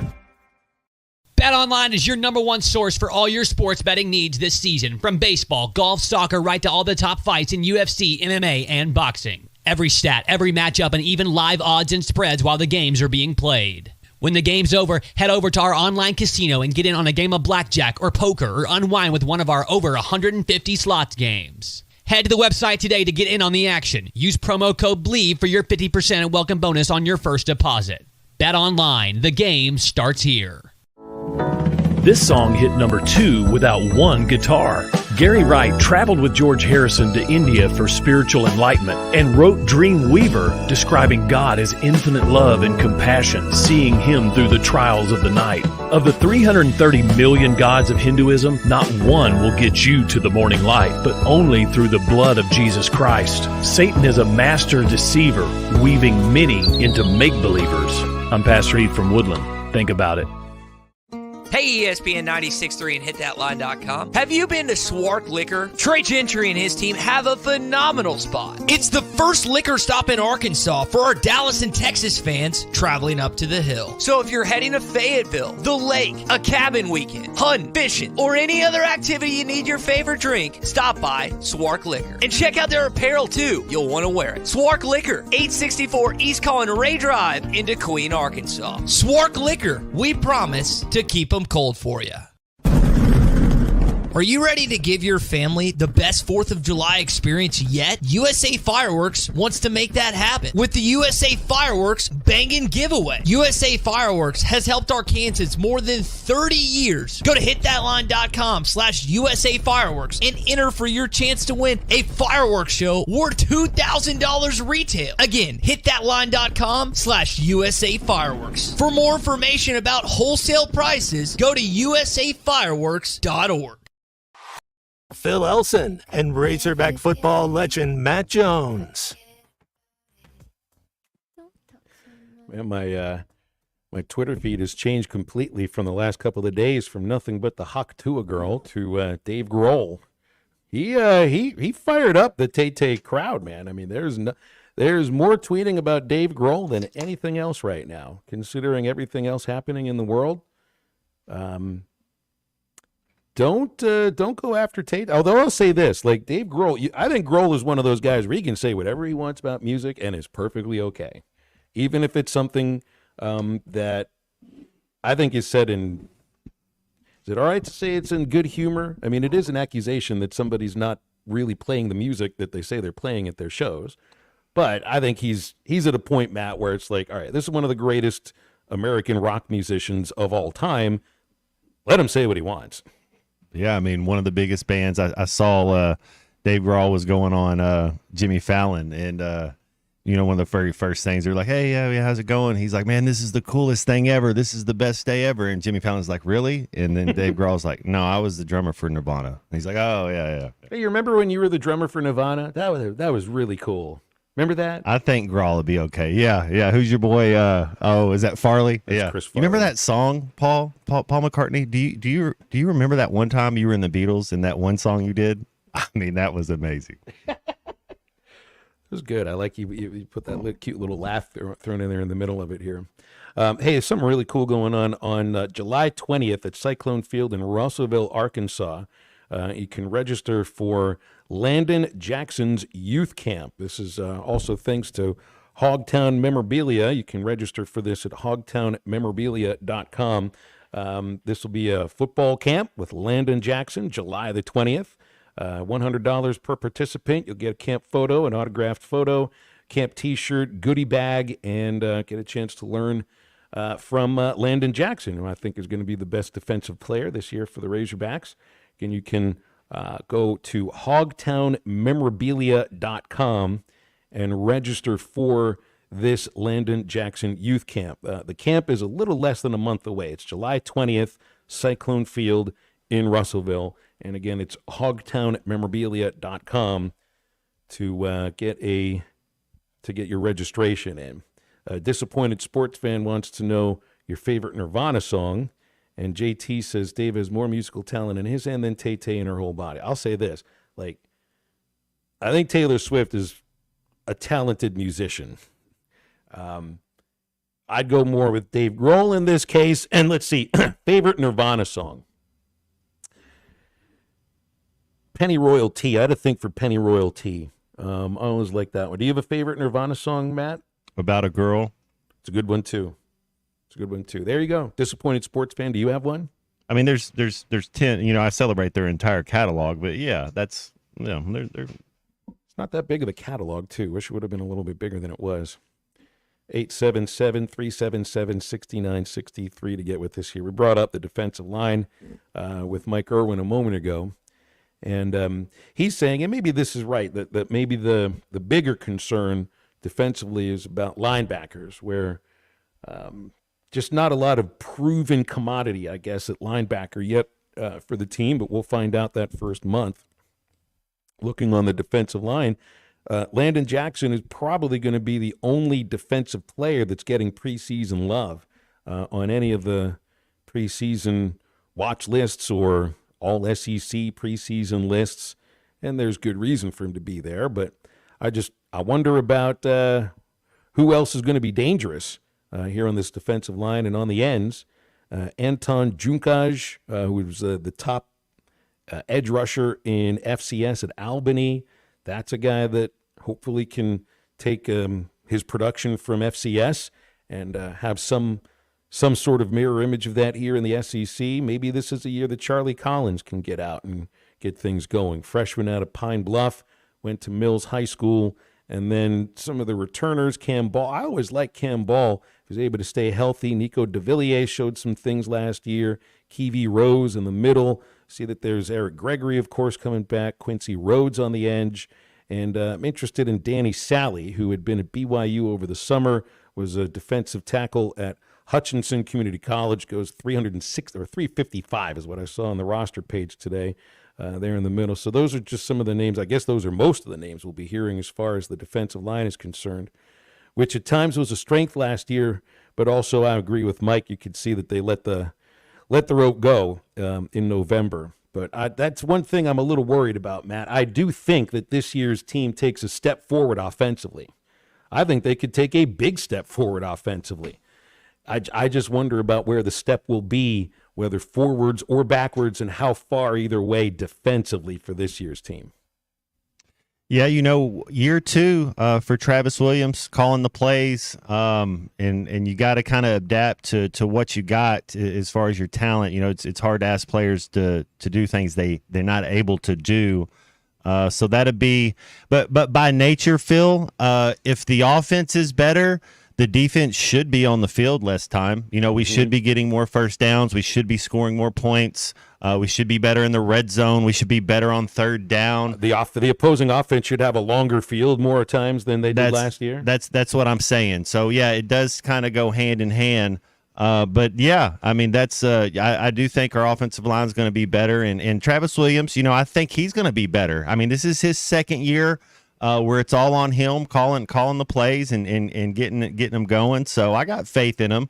That he'll get it going, and schematically he'll do some things with the talent he has, because the way the game is, it's a bend don't break, give up as much yards as you want from the 20 to the 20, but you got to get stops on third down. I mean, that's where it is, and he kind of he blitzes a little bit, finagles some stuff, does some zone blitz. I mean, he does a couple different things to mix it up and keep you off your toes. So I think he'll be okay, but you still have to have talent, and you have to be able to stop the run. There's just a couple things that are always going to be true. You got to have talent, and you have to be able to stop the run if you're going to be successful defense. And then offense, you got to keep the ball on third down and convert it. In defense, when it's third down, especially when it's 3rd and 4 and more, man, that you got to get off the field when you got them in a 3rd and 4, 3rd and 5, and more. I just think of like the baseball conversation this year about the mental or emotional wear and tear on a pitching staff that carried a team that had trouble scoring runs at times. And it's the same idea here as, one side last year just did a lot more of the heavy lifting, and defensively, that was the case for the football team last year. And there's an emotional, I think there's an emotional effect upon you. When you consistently play well and you still can't win football games. I mean, Arkansas did play well in some losses defensively last year, but just couldn't get over the top offensively. And I think you saw the effect of that the last month. And I think you probably saw an effect of that the last month for the Arkansas pitching staff too. So I mean, that's another aspect too, Matt. It's like, well, you don't really want one side to have to carry you very much. You're just like a team that's a little more balanced. It wasn't balanced last year, and I wonder about the ability to keep it balanced this year as well. 877-377-6963 is on McClarty Daniel Hotline. You got any thoughts on that? Quick break. Back to wrap up hour number 2 in just a moment. This is halftime. Drive a compact SUV that has more style, power, and technology with the 2023 Buick Envision at Harry Robinson Buick GMC. Right now, get financing as low as 0.9% for 36 months with approved credit and $3,500 in factory discounts. The Buick Envision. It's all about you and designed to inspire. Experience the new Buick at Harry Robinson Buick GMC. Exit 11 off of I-540 in Fort Smith. When it's time for breakfast, Calico County is making it all from scratch. You have the dedicated early morning crew at Calico are cooking up and serving buttermilk pancakes, moist biscuits, rich waffles, country fried potatoes, 3 types of gravy, and of course their famous cinnamon rolls and much more. They serve all of this and a lot more 7 days a week until 11 a.m. Stop in, call ahead, or get it to go. Or just come by and pick up a dozen cinnamon rolls for the office. For breakfast, lunch, dinner, or catering, roll on into Calico County. They're home cooking good. Calico County, just off Rogers Avenue behind Randall Ford. Do you need help with your next project? Metters Lumber True Value is here to help. A family-owned business since 1936, the staff has more than 90 years of experience in construction and the hardware business. If they don't have what you need, they know how to get it, and they are more than happy to accommodate your special order. So whether it's building a new deck, a paint project around the house, or needing a new set of tools, Metters Lumber True Value has everything you need. With locations in Alma, Ozark, and Clarksville, and you can shop online at metterslumber.com. Metters Lumber True Value. The tires on your vehicle go round and round, but when they don't, go to Van Alma Tire. They have tires in their name. That's their specialty. Van Alma Tire is all about tires. They have all the name brands and private labels available for you and in stock. So when it comes to getting tires for your ride, it's worth the drive. And financing is available. Ask for details. Whatever your tire need, check out Van Alma Tires on Highway 64 between Van Buren and Alma. Ready to get you rolling on new tires at Van Alma Tire. Colorworks Paint and Body in Barling offers professional automotive painting, bodywork, and fabrication that is unsurpassed in talent and dedication. Owner Andy Harrod uses the latest in collision repair technology to ensure all damage is addressed, whether it's visible or hidden, and works with all insurance companies. Andy and his crew have the experience and commitment to give you complete trust in the repair of your vehicle, no matter the size of the job. Colorworks is located at 1206 4th Street in Barling, across from Dollar General, and is on Facebook, where you can check out their work. Clogs? Nobody wants a clog. Westart Plumbing knows that clogs are a serious issue. They can signal that bigger problems are on the way. So contact Westart Plumbing while the problem is small. Slow shower and sink drains, gurgling toilets, and outside cleanouts making a mess? Call 479-646-5151 today. Westart Plumbing and expert drain cleaning since 1993. They keep you flowing. If you have slow drains or high water bills, call Westart Plumbing and expert drain cleaning service. 646-5151. Whether it's torque, horsepower, or just extreme work, diesel trucks do their job. But when your diesel truck needs maintenance or repair, it's time to head to Extreme Diesel. Everything from standard maintenance to extreme repairs, including injector testing. Extreme Diesel delivers. They have the tools and service for your Cummins, Duramax, or Power Stroke. You trust your truck to deliver on your needs, and you can trust your truck at Extreme Diesel. 6630 Alma Highway between Van Buren and Alma. Check them out on Facebook or give them a call at 651-3363. They're bilingual, now offering CP4 solutions for both Chevy and Ford. Before you buy that next car or truck, stop by Broadway Motors in Van Buren. The best of the best for 2 straight years. Michael and his team offer the best prices on the best quality pre-owned vehicles in the River Valley. They invite you to stop by and check it out for yourself. Or if you prefer to check out their inventory online or even do your financing online. Michael has built his reputation as a husband, father, and owner-operator since 2006. Broadway Motors, 806 Broadway in Van Buren, or online at BroadwayMotorsAR.com.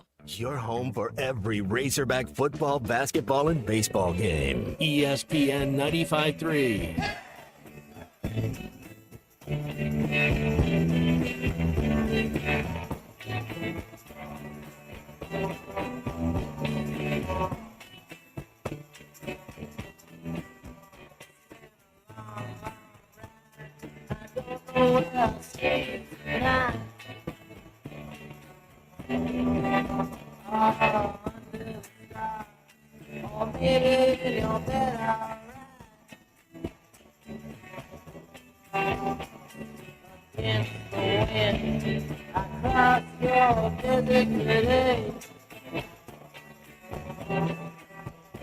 Don't care what you say,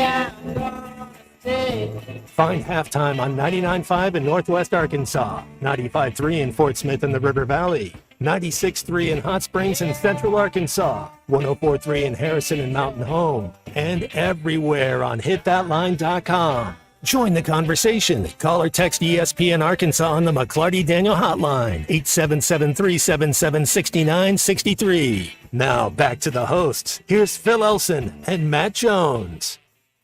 As we go into our third hour, we got a phone call here from Razorback John in Springdale on the McClarty Daniel Hotline. Hey, Razorback John, appreciate you calling. What's going on? Hey, guys. How have you been? Good, thank you. Been out of town. I went to the Gulf for vacation the last couple of weeks, and before I left, it was just getting ready to get in the NBA Finals, and I'm a diehard Celtics fan since Danny Ainge and Kevin McHale and the Chief Parrish and a dude named Bird. And I was wondering you guys' thoughts. I remember, I think Matt was leaning towards the Mavericks taking the series in the end. And I got to say, just from my perspective, I was really impressed with the Celtics, even doing as well, even without Porzingis fully healthy. I thought they played really stout defense and just controlled the series from the opening tip of the first game. I just wanted you guys' input. Do you think this is something that's going to repeat itself over the next few years, barring any injuries and contract disputes? And just your overall feel of the NBA Finals and what you thought, and I'll hang up and listen. Thanks. Thanks, Razorback John. Appreciate that. I don't see anything that's going to break this up for the Celtics right now. I mean, you got a young team for the most part. You got them under some control contractually. They may eventually have to find another big man with Tito Horford nearing the end of his career. But they look like they're built to last, Matt, and nobody in the East is anywhere close. Yeah, I had the Celtics. Maverick had the Mavericks, but no, I had the Celtics winning it. Those four guards, Drew Holiday, Derek White, that's the X factor, I think, Phil, is. And this, the coaches that tell you this, you see it with Kansas City, you see it with Seattle when they had that defense. But when you win a Super Bowl, everybody wants to get paid. When you win an NBA Finals, everybody wants to get paid. Jaylen Brown got paid. Drew Holiday's still on his contract. Jason Tatum and Derek White, I believe. Does Derek White want a max contract from another team, or does he want almost max from the Celtics? That's, you start looking, is it $4 more million, or is it, $10 more million a year that he's making with another team? That's a good point. He won't have the same role, and it won't be as good, but that's kind of what can you keep all those guys? Well, and it's the same idea. It's a different aspect of it, but a little bit of the same idea of some of the recruiting talk we've gone into here. I mean, are kids going to go where they're going to get paid the most, or are they going to go where they think they have a chance to win the most?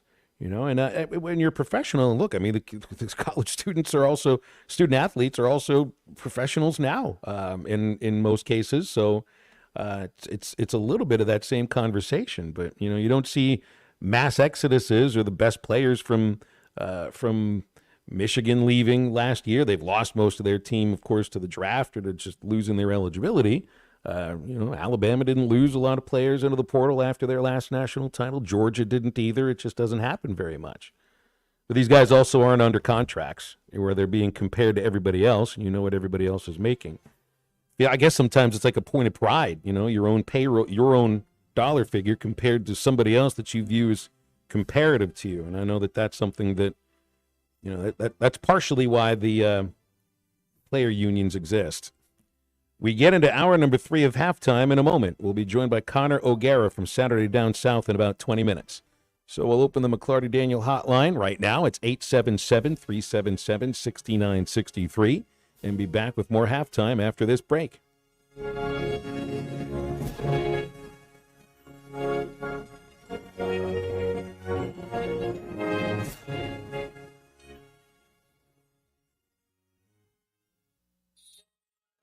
I know we're always on the go, heading to Fayetteville, Little Rock, Oklahoma City, and you need a place to fill up. But not just for gas. I need snacks, drinks, and a restroom that doesn't make me throw up. That's why my new favorite pit stop is Jam Mart number 10, located at 6201 Grand Avenue on the way out of town. I can't stop by without getting something from their hot box or a fresh made burger. That's Jam Mart number 10, located at 6201 Grand Avenue in Fort Smith.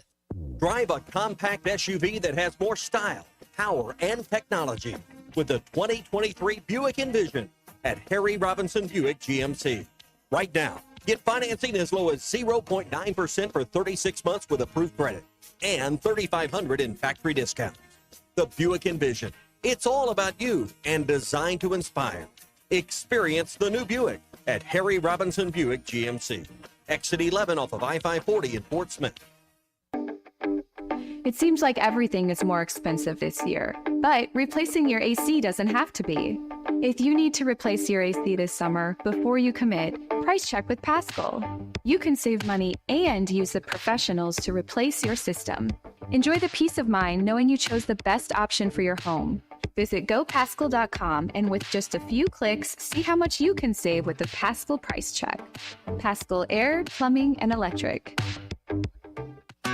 Hey, Ty Richardson for Dallas Street Dental. Refuse to compromise when it comes to replacing missing teeth. Dr. Bill Ligon at Dallas Street Dental can make your smile look, feel, and function almost exactly the way it did before you lost any teeth. In some cases, even better. Dental implants function like your natural teeth and make it possible for you to enjoy those juicy steaks this grilling season. Look younger and smile with confidence with dental implants from Dallas Street Dental. Schedule your free implant consultation today at 479-452-6600. Have you tried the TGI Friday weekday deals? On Monday, they have 50-cent wings, traditional or boneless, 10-piece minimum. Tuesday, cheeseburgers and fries with a fountain drink for $10. On Wednesday, Cajun shrimp and chicken pasta for only $12. On Thursday, enjoy a half a rack of ribs for only $12. Stop by and check out the weekday deals at TGI Fridays, I-540 at Rogers Avenue in Fort Smith. In here, it's always Friday.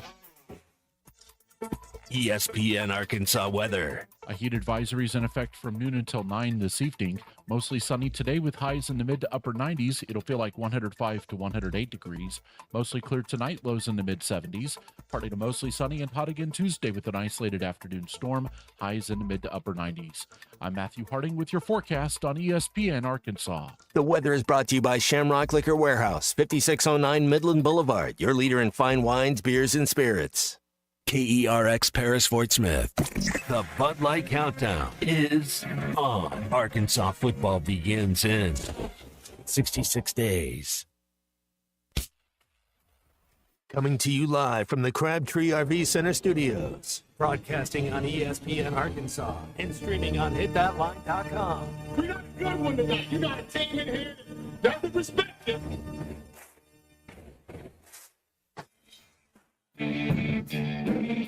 Ask me if I'm all right. What can't they dominate? And we not doing it. We're going to go get one and celebrate on somebody else's field. Well, Jones, man, take it to the house. The dump. Both said you had very motivational words at halftime. It's halftime with Bill Olson and Matt Jones. From the bottom of my toes to the top of my head.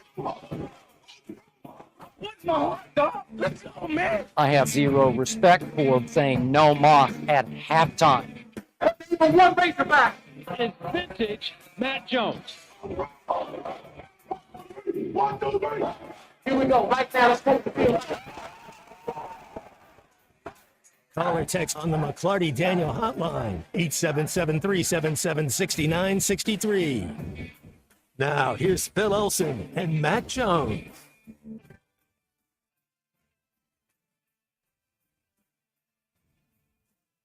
Welcome into the third hour halftime, 1 minute after 1 o'clock in the afternoon on ESPN Arkansas and hitthatline.com. Phil Elson here along with Matt Jones at the C Unit, Christian Johnston producing, talking with Connor O'Gara in about 15 minutes from Saturday Down South. So you can get in with us now if you want on the McClarty Daniel hotline at 877-377-6963. A massive day in the world of sports, because it's got to be pretty rare where two team championships will be decided on the same day, with the NHL Stanley Cup Finals going into a 7th game, one that probably not many people predicted it would get to this point when the Florida Panthers are up 3-0, and the College World Series is also going to conclude tonight, 6 o'clock. And I'm expecting a great baseball game. I don't know what to expect as far as the hockey is concerned because I haven't watched enough of that, but got about an hour differential between first pitch in Omaha and the opening face-off in Sunrise. So do a little flipping back and forth between ESPN for baseball and ABC for hockey. And Matt, I know you're not like a huge hockey fan or anything, but you want to watch the best of the best, and you're going to watch this one of the more important games maybe in NHL history, so it'll be worth our eyes. Yeah, I watched a little bit. Florida looks like they try to beat you up, defensive, got the Redwoods out there, and then Edmonton looks like they have a little more talent, maybe a little more skill, a little more speed. So it's kind of a contrast of styles, and maybe it just took them a little while for Edmonton to figure it out. I do think Edmonton has the best player in the series, and Connor McDavid, no question about it. So, and then maybe one of these goalkeepers stands on their head, so to speak. I think it was the very first game of this series, Phil. Florida's goalkeeper pitched a shutout, and then by game 4, I think he got subbed out, but in a period and a half, so he got taken off the ice. So maybe one of these goalkeepers goes out there and pitches a shutout. Be interesting. I'm definitely interested in the soccer. You get a couple games at 2:00 today, Albania and Spain, Croatia and Italy, and then at 5:00 Colombia and Paraguay, and then at 8 the Brazilians take on Costa Rica. So there's going to be, it's littered with sports this evening, Phil. So the big win for the United States in their first game against Bolivia, but that was also a win that's to be expected, right? Just reading up on Bolivia a little bit. Pulisic scored a goal under 2 minutes, under 3 minutes. Goalkeeper even got a hand on it. If you're playing Brazil and they have Alisson Becker in that goal does not go in, and they didn't put pressure on the ball. You get some of these guys that are really skilled, Phil, around that 18-yard box. If you don't come up and put any pressure, I'd equate it. It's equivalent to having Kevin Durant being about a step behind the 3-point line. If you just let him just sit there and don't contest his shot, then you're going to be in trouble. And that's kind of what happened. No pressure was put on them. And they were playing an inferior team. But, hey, all you can do is beat the teams in front of you. And that's what they were able to do. I'd seen where Bolivia had lost 13 consecutive Copa America matches and have won once in their last 31 Copa America matches. I'm sure that in other international competitions, maybe they've experienced a win here or there, but that's rough. I don't know how many ties were involved in this or anything, but that's like 1 in 30. That's a difficult road to drive on. Yeah, you look at the talent that's in this tournament, that's in the Copa America. They're Argentina, Chile, even Mexico, Uruguay for sure, Brazil, Colombia, Costa. All these, they got talent. They got guys that play in the Power Five, so to speak. To play in the Premier League or play in La Liga. Or play in Germany. They got guys that, so yeah, Bolivia, they're not, I don't know. They probably, Panama would be their best chance to even get a point, but I could see them going 0-3 in this thing. See what else we have. Now this College World Series finals here is also in the shadows. Well, I don't know if I'd say it's in the shadows because this decides a championship, but it just feels very odd for Texas to be announcing the firing of David Pierce this morning. A lot of people are referring to this as the worst kept secret in college baseball because it's been expected, and apparently the decision was made a week ago. But why today? Why not wait until tomorrow, until the finals are over? Because this is another reason potentially to dislike Texas. It's like, what are we trying to do here? Is there that much of a difference between today and tomorrow to where the conversation, though people already knew that this was going to happen. You know, they're already going to kick around the Schlossnagle to Texas or the Vitello to Texas talk, but it could have also been out there without this release from Texas and the confirming of the firing of David Pierce. It just feels like something that could have come out tomorrow, because I mean this goes along with the conversation of the game today, because these are two of the coaches that will be targeted, and I think already have been targeted by Texas to take over their baseball program. And I remember there have been a couple of folks that had mentioned about Vitello's connection to Chris Del Conte, the Texas athletics director, who also was the AD when Tony was Schloss's top assistant at TCU. So, but you know what else that means? That means Schlossnagle worked for him at TCU as well. So you can point to Tony liked him and got along with him just fine, but maybe Schlossnagle has the same kind of relationship with him. So it's not a matter of just a athletics director, Matt, like going after, well, these are the two coaches who were coaching in the finals and maybe the two best coaches in the sport, but it's also people that have worked for him before, and all three of them know each other very well.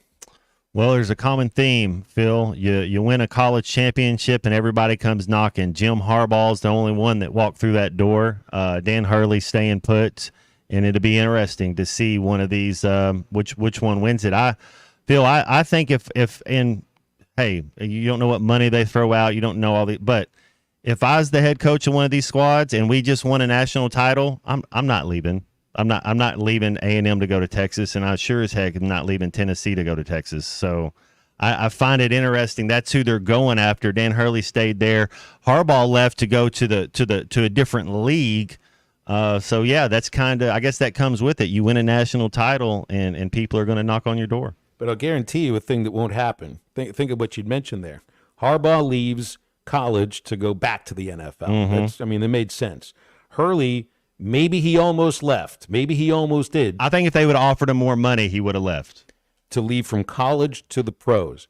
No major league team is going to try to hire the winning coach of the College World Series champion. Nobody will. That's wild. I think the only time Dick Hauser, who that's the Florida State Stadium is named for him, he was hired, I think, right from Florida State to manage the Kansas City Royals. And wasn't he the manager when the Royals won the World Series in '85, and then died from brain cancer, and has the award named after him, one of the two major awards for the best player in college baseball.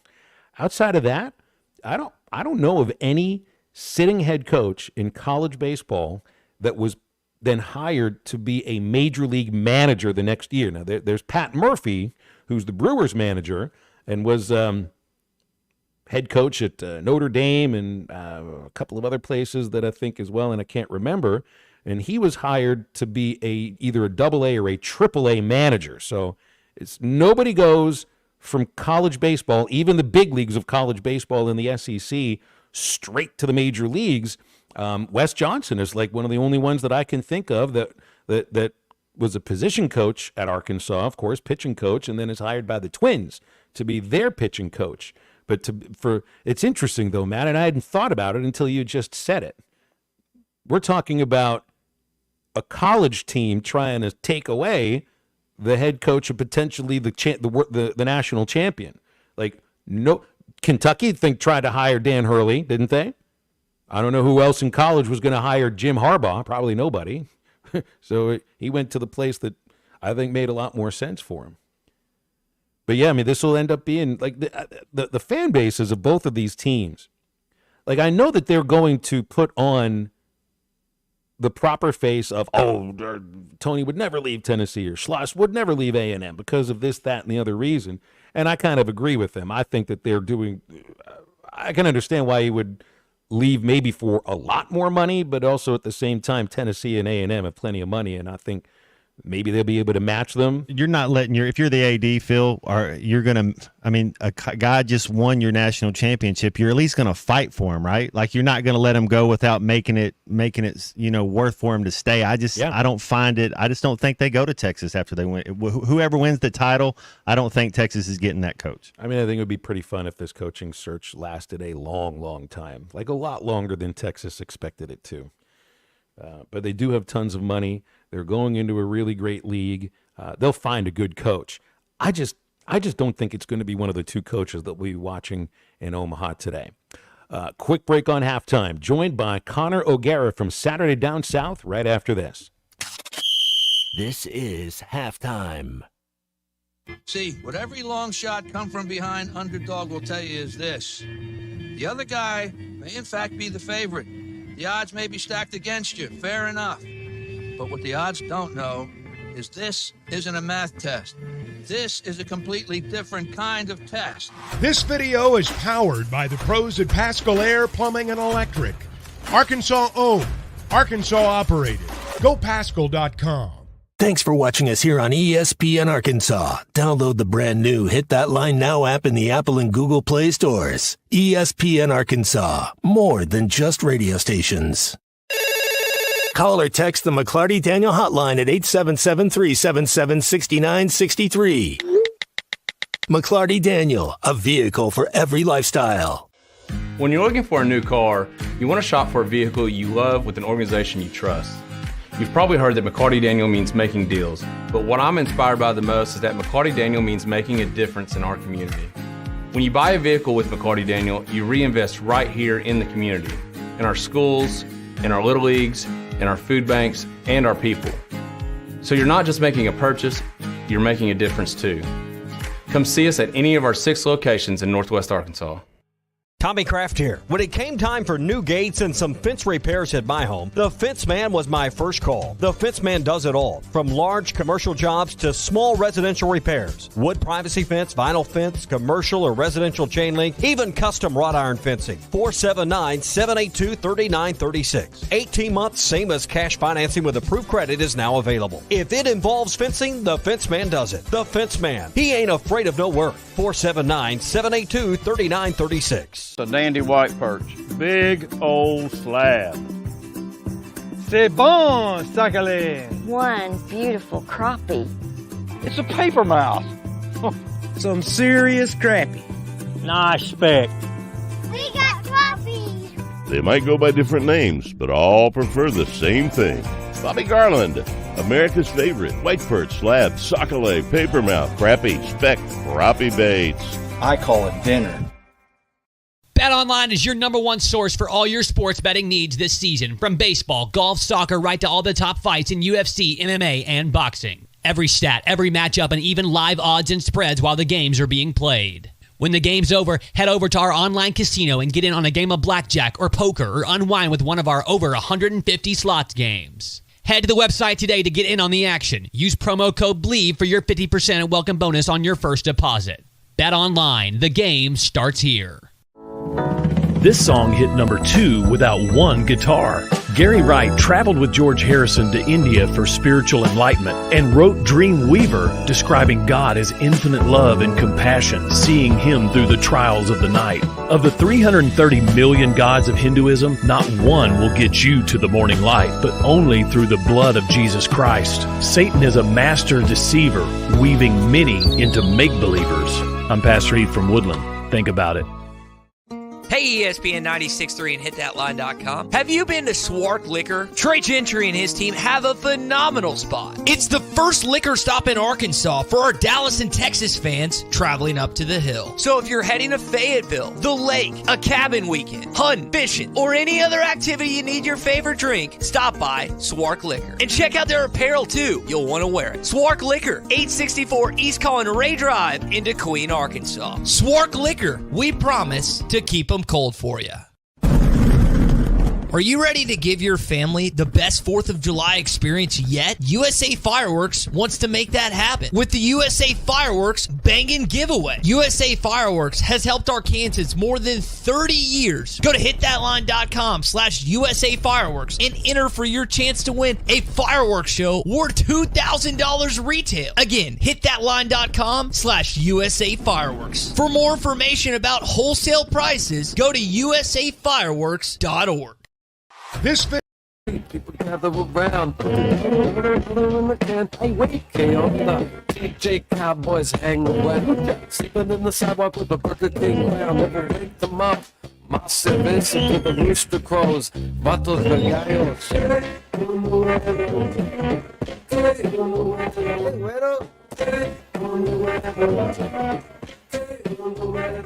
You're listening to Halftime with Phil Elson and Matt Jones. Want to jump in the conversation? Call or text ESPN Arkansas on the McClarty Daniel hotline, 877-377-6963. Now, here's Phil Elson and Matt Jones.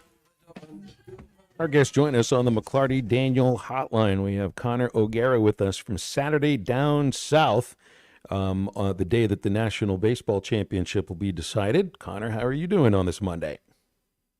I'm doing pretty well. You know, I'm curious from an Arkansas perspective, is there an ideal outcome for tonight? Because I was talking to our guy, John Neighbors, about it last week, and it just feels like the only outcome is pain. Rain. A whole 2 weeks of it where they can't ever get on the field. I mean, lightning. I mean, possible tornadoes, the kind of thing where you can't even open the stadium. The only way we'll be happy with this is if this game doesn't even get played and they finish with dual national championships that no one is satisfied with. I think that's a fair answer. And I was trying to think, like, is Arkansas in the most pain watching this of any fan base? Because, you know, even Texas right now, as they're trying to find their next head coach, who knows, maybe that next head coach is Jim Schlossnagle, and this is going to be an all-time moment in the history of the Texas A&M rivalry.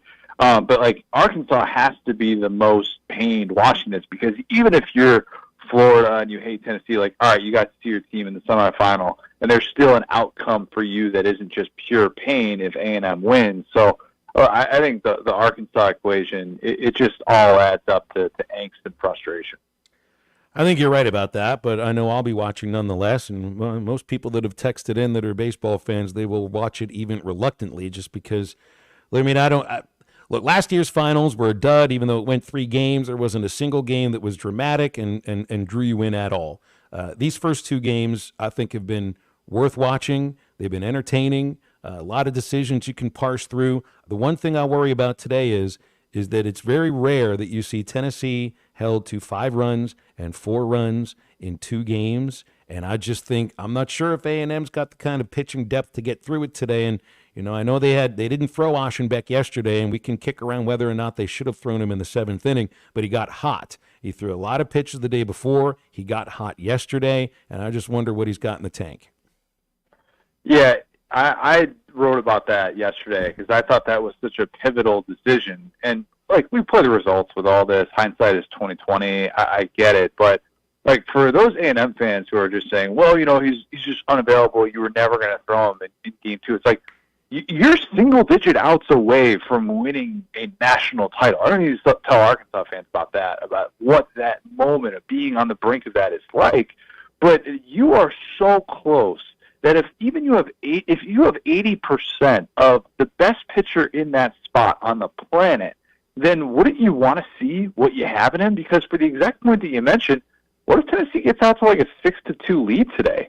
Something that feels very realistic given what we know about A&M. The lack of pitching depth, the fact that they're working through all these injuries right now. They've been able to piece it together. To their credit, they hadn't trailed in the College World Series until that go-ahead home run in the 7th inning yesterday. But, like, Schlossnagle talked about it afterwards. He's like, yeah, like, right when that home run happened, I thought about what it would have been to have Aschenbeck in there. And, I mean, you can't help but think about that. Like, I remember the Cubs in 2016 with the Aroldis Chapman thing of like, hey, you just got to bring him in like whenever you think you're anywhere near closing out that game and just say, just go win it for us.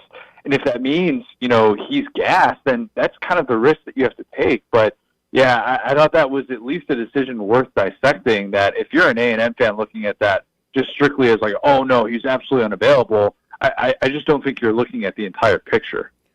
So we all knew or just assumed that Texas was going to be getting rid of David Pierce.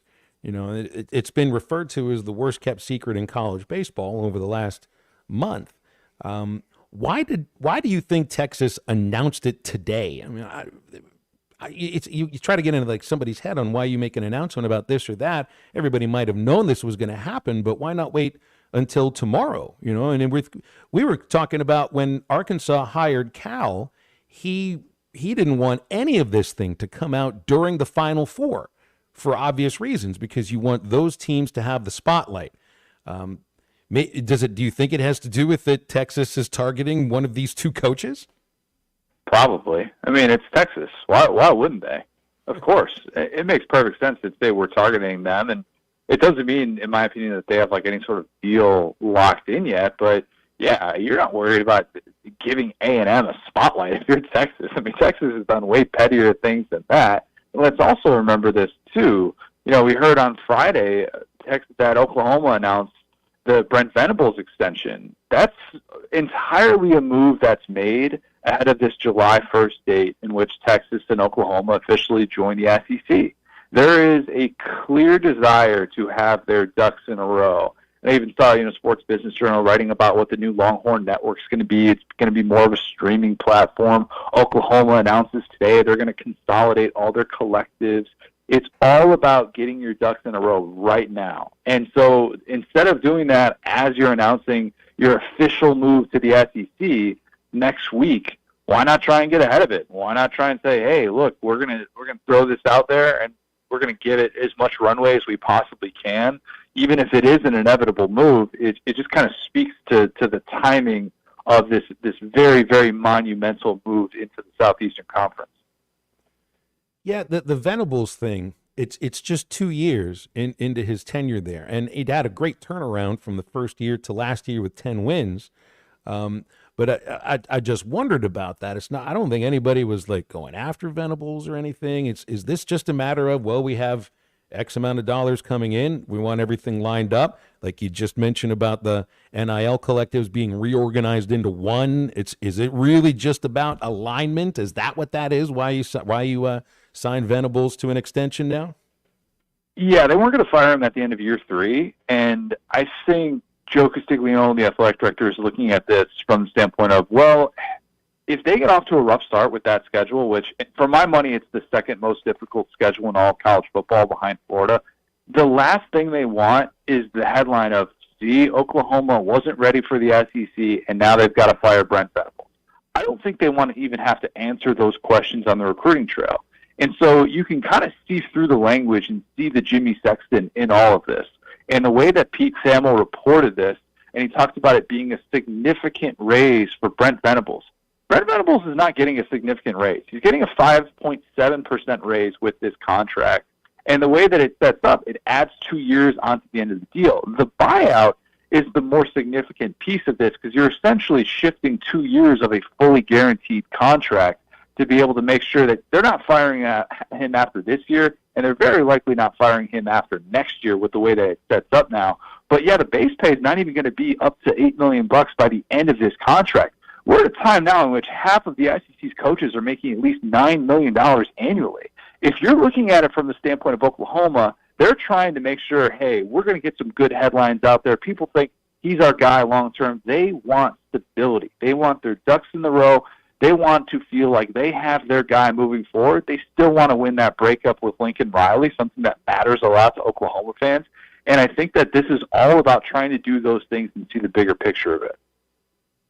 What else did I see about Lincoln Riley? I know they were trying to get out of the LSU game, but they couldn't do that. They just got out of an Ole Miss home and home, didn't they? I mean, you see USC kind of dropping some marquee series with SEC teams, or at least trying to in LSU's case. But they did get out of the Ole Miss thing, and I mean, moving into the Big Ten, was that a surprise to you? Not necessarily. I think it's, and our guy Matt Hayes was the one who broke that story about LSU, the matchup trying to get out of that for the Sunday opener in Vegas, and how Lincoln Riley has really tried to make it a priority, and they just could not find a way to be able to get out of it, and they were able to get out of the Ole Miss thing because there's a little bit more runway. It's a little bit different, when we're talking about a home and home as opposed to a neutral site deal. And Oklahoma, or not Oklahoma, but USC rather, is trying to map out what their schedule is going to look like moving forward, and it's just different in the Big Ten compared to the Pac-12. And if you're going to have these guaranteed playoff spots in there, and you're going to get credit for playing the schedule, why give yourself that difficult non-con if you're at a place like USC is, where you're trying to do whatever you can just to get to that 10-win mark?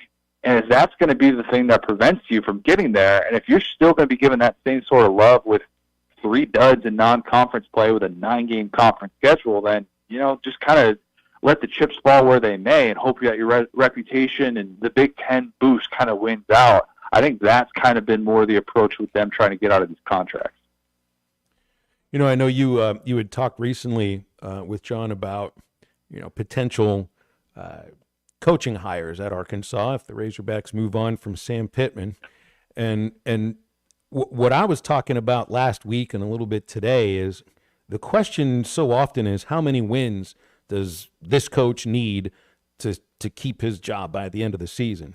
And really we've got to change the formula of the question, because it's not a matter of how many wins by the end of the season.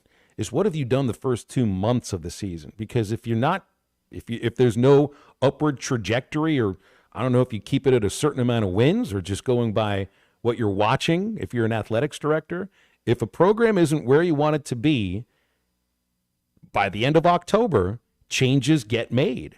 It's not how many wins do you get by the end of the season. To me, it's what does Arkansas look like by the time they've played Mississippi State, or maybe even going into the Mississippi State game, which is what you wrap up October with. That's what I'm going into the season wondering about. It's not like X amount of wins by the end of November. It's what do they look like by the end of October? You couldn't be more right with that. And it's something that we do need to shift our perspective. And people are like, oh, if you get to a bowl game, it's like, what year is this? Coaches that are, that are being decided, like their futures are being decided, they don't get to factor in bowl games with that. That's not the way that any of this works. I look at that bye week after the October 5th game against Tennessee, and I ask this question. If you're sitting there, you're Hunter Yurachek, and you're 2-4, and your only wins are against Arkansas, Pine Bluff, and UAB, and it hasn't looked particularly good on the road at Stillwater, at Auburn, at Jordan-Hare, a place that makes even the immortal look mortal, and then obviously the Texas A&M game, which has been a house of horrors in that venue for Arkansas, and then Tennessee, a team that should have one of the best offenses in college football.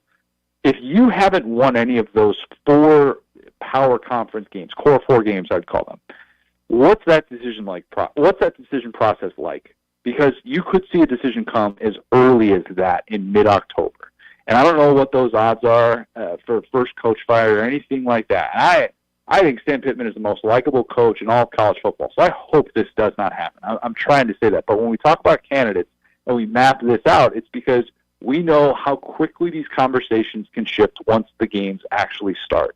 So for me, I think getting into that bye week with winning one of those games, albeit against Oklahoma State, Auburn, Texas A&M, Tennessee, you got to win one of those just to make your boss think, all right, there is progress here, and you've done something that maybe people didn't necessarily expect you to do, because I imagine they're going to be an underdog in all 4 of those games. Oh, yeah. How much of the Stanley Cup Finals Game 7 will you watch? I've watched no hockey this year, but I just feel like this is something I'm going to need to flip it back and forth. Once you hit 7 o'clock, I'll be going between ESPN and ABC, and I know you're from up north, so maybe you grew up as a hockey fan. You going to watch any of this? No, I can't say that I am, Phil. Look, the Blackhawks were on an incredible run during my 20s. I'm very grateful for it. I can't say that I have the stamina to flip on hockey, even at Game 7, which is kind of the old. Like, I don't have a dog in this fight, even though it is the Panthers, and there is a semi-local interest, here in Orlando for the Panthers. Like, if you're rooting for a hockey team, there is some love there, but. The College World Series will be on my TV, and sad to say, Game 7, I will be just seeing any sort of tweets. Maybe Connor McDavid can do something for the 2 wins in an O Connor crowd, and I could get on board with that. But other than that, no, that my interest level will be pretty minimal. Okay, Connor, congratulations on having somebody who's as good as he is, who shares the same first name as you. And I appreciate you hopping on today. Thank you. Absolutely, man. Appreciate it. You got it. It's Connor O'Gara with us from Saturday Down South. Hey, remember about USA Fireworks when you want to have a huge fireworks a celebration on the 4th of July. They've been in the business more than 30 years, helping Arkansans enjoy the holiday year after year, and we're giving away a $2,000 retail fireworks show from USA Fireworks at hitthatline.com/USA Fireworks. Thanks to Chris Brewer, your kids, grandkids, and your neighbors will never be any happier. Even if you don't win the prize, you can go to usafireworks.org, get a look at their entire inventory, and see how they can help you celebrate July 4th. Get with us on the McLarty Daniel hotline. It's 877-377-6963. Halftime is back right after this. This is Halftime. You can now download our new app in the iTunes or Google Play Store. Listen anytime and anywhere on your favorite mobile device. Just search Hit That Line now. It started as a dream, and here you are. It's moving day. But wait, isn't moving supposed to be stressful? Oh, that's right. You bought your home using Weichert Realtors. Your Weichert agent guided you from start to finish to help make sure we found you your perfect place. Dream, move, home, Weichert. Call your local Weichert Realtors office today and make your move. And look for our bright yellow signs. At Weichert Realtors, we sell more because we do more. Each Weichert franchised office is independently owned and operated. One of my favorite compliments we give here at Red River Ram Dodge Chrysler Jeep is when people talk about our laid-back atmosphere. We call it a family atmosphere, but don't be mistaken. That doesn't mean we're not going to work really hard for your business. That's why I've instructed my team to give 20% more for your trade and up to $5,000 extra. On top of our already discounts, that some of them are double the rebate. So if you want a great deal on a new Ram Dodge Chrysler Jeep, make that beautiful drive or check us out online at redriverdodge.com. During Make This the Summer event. You're listening to Halftime Live from the Crabtree RV Center studios. Crabtree RV Center, where RVing is life. Register now for the Landon Jackson Youth Football Camp Saturday, July 20th at Cyclone Stadium in Russellville. The camp is open to kids ages 6 to 14. Campers will receive a signed photo, t-shirt goodie bag, and a photo with Landon. Sponsorship opportunities are available for those needing financial assistance. To register, or if you are a business interested in sponsoring a student athlete, visit hogtownmemorabilia.com for more information. It's the Landon Jackson Youth Football Camp, Saturday, July 20th at Cyclone Stadium in Russellville. Register now at hogtownmemorabilia.com. At Southern Tire Mart, we look out for you and your vehicle. Come visit us for America's most trusted brands like Michelin Tires and top-of-the-line service. You can depend on Southern Tire Mart and Michelin Tires to keep you rolling. Come see us at Southern Tire Mart, just off I-540 exit 14 in Fort Smith, for Michelin tires that fit your needs and service that cares for you like family. Patriot Transport wants to thank their drivers for their hard work and dedication. The local and over-the-road drivers are essential to the Patriot Transport mission. Day in and day out, Patriot Transport drivers are on the road striving for safety and success. To the behind-the-scenes dispatch and office employees, Patriot Transport thanks them as well for the hard work they put in day and night. If you want to be a part of the Patriot Transport family, visit patriottransport.com. Patriot Transport is located in Danville, Arkansas. Come out to the 2024 Freedom Fest, July 4th from 10 a.m. to 10 p.m. in Greenwood. This year's festival is packed with craft and artisan vendors, food trucks, kids' activities, and live music. See special performances by Mike Ryan, The Bynum Project, Mr. Cabbagehead and the Screaming Radishes, and Millennial Jukebox. And at dusk, witness the largest fireworks display in the region. Freedom Fest 2024 in Greenwood. Hosted by Greenwood A&P Commission.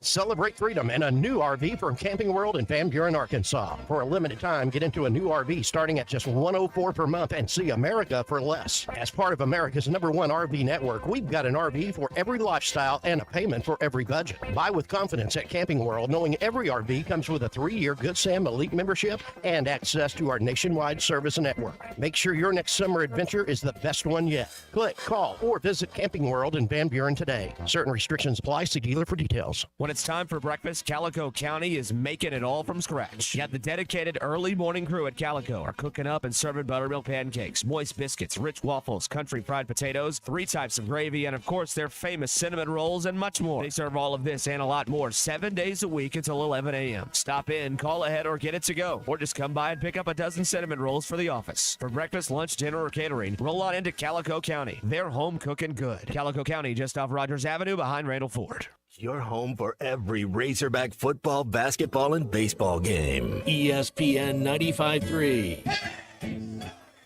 I'm not sure that there's a point to the story, but I'm going to tell it again.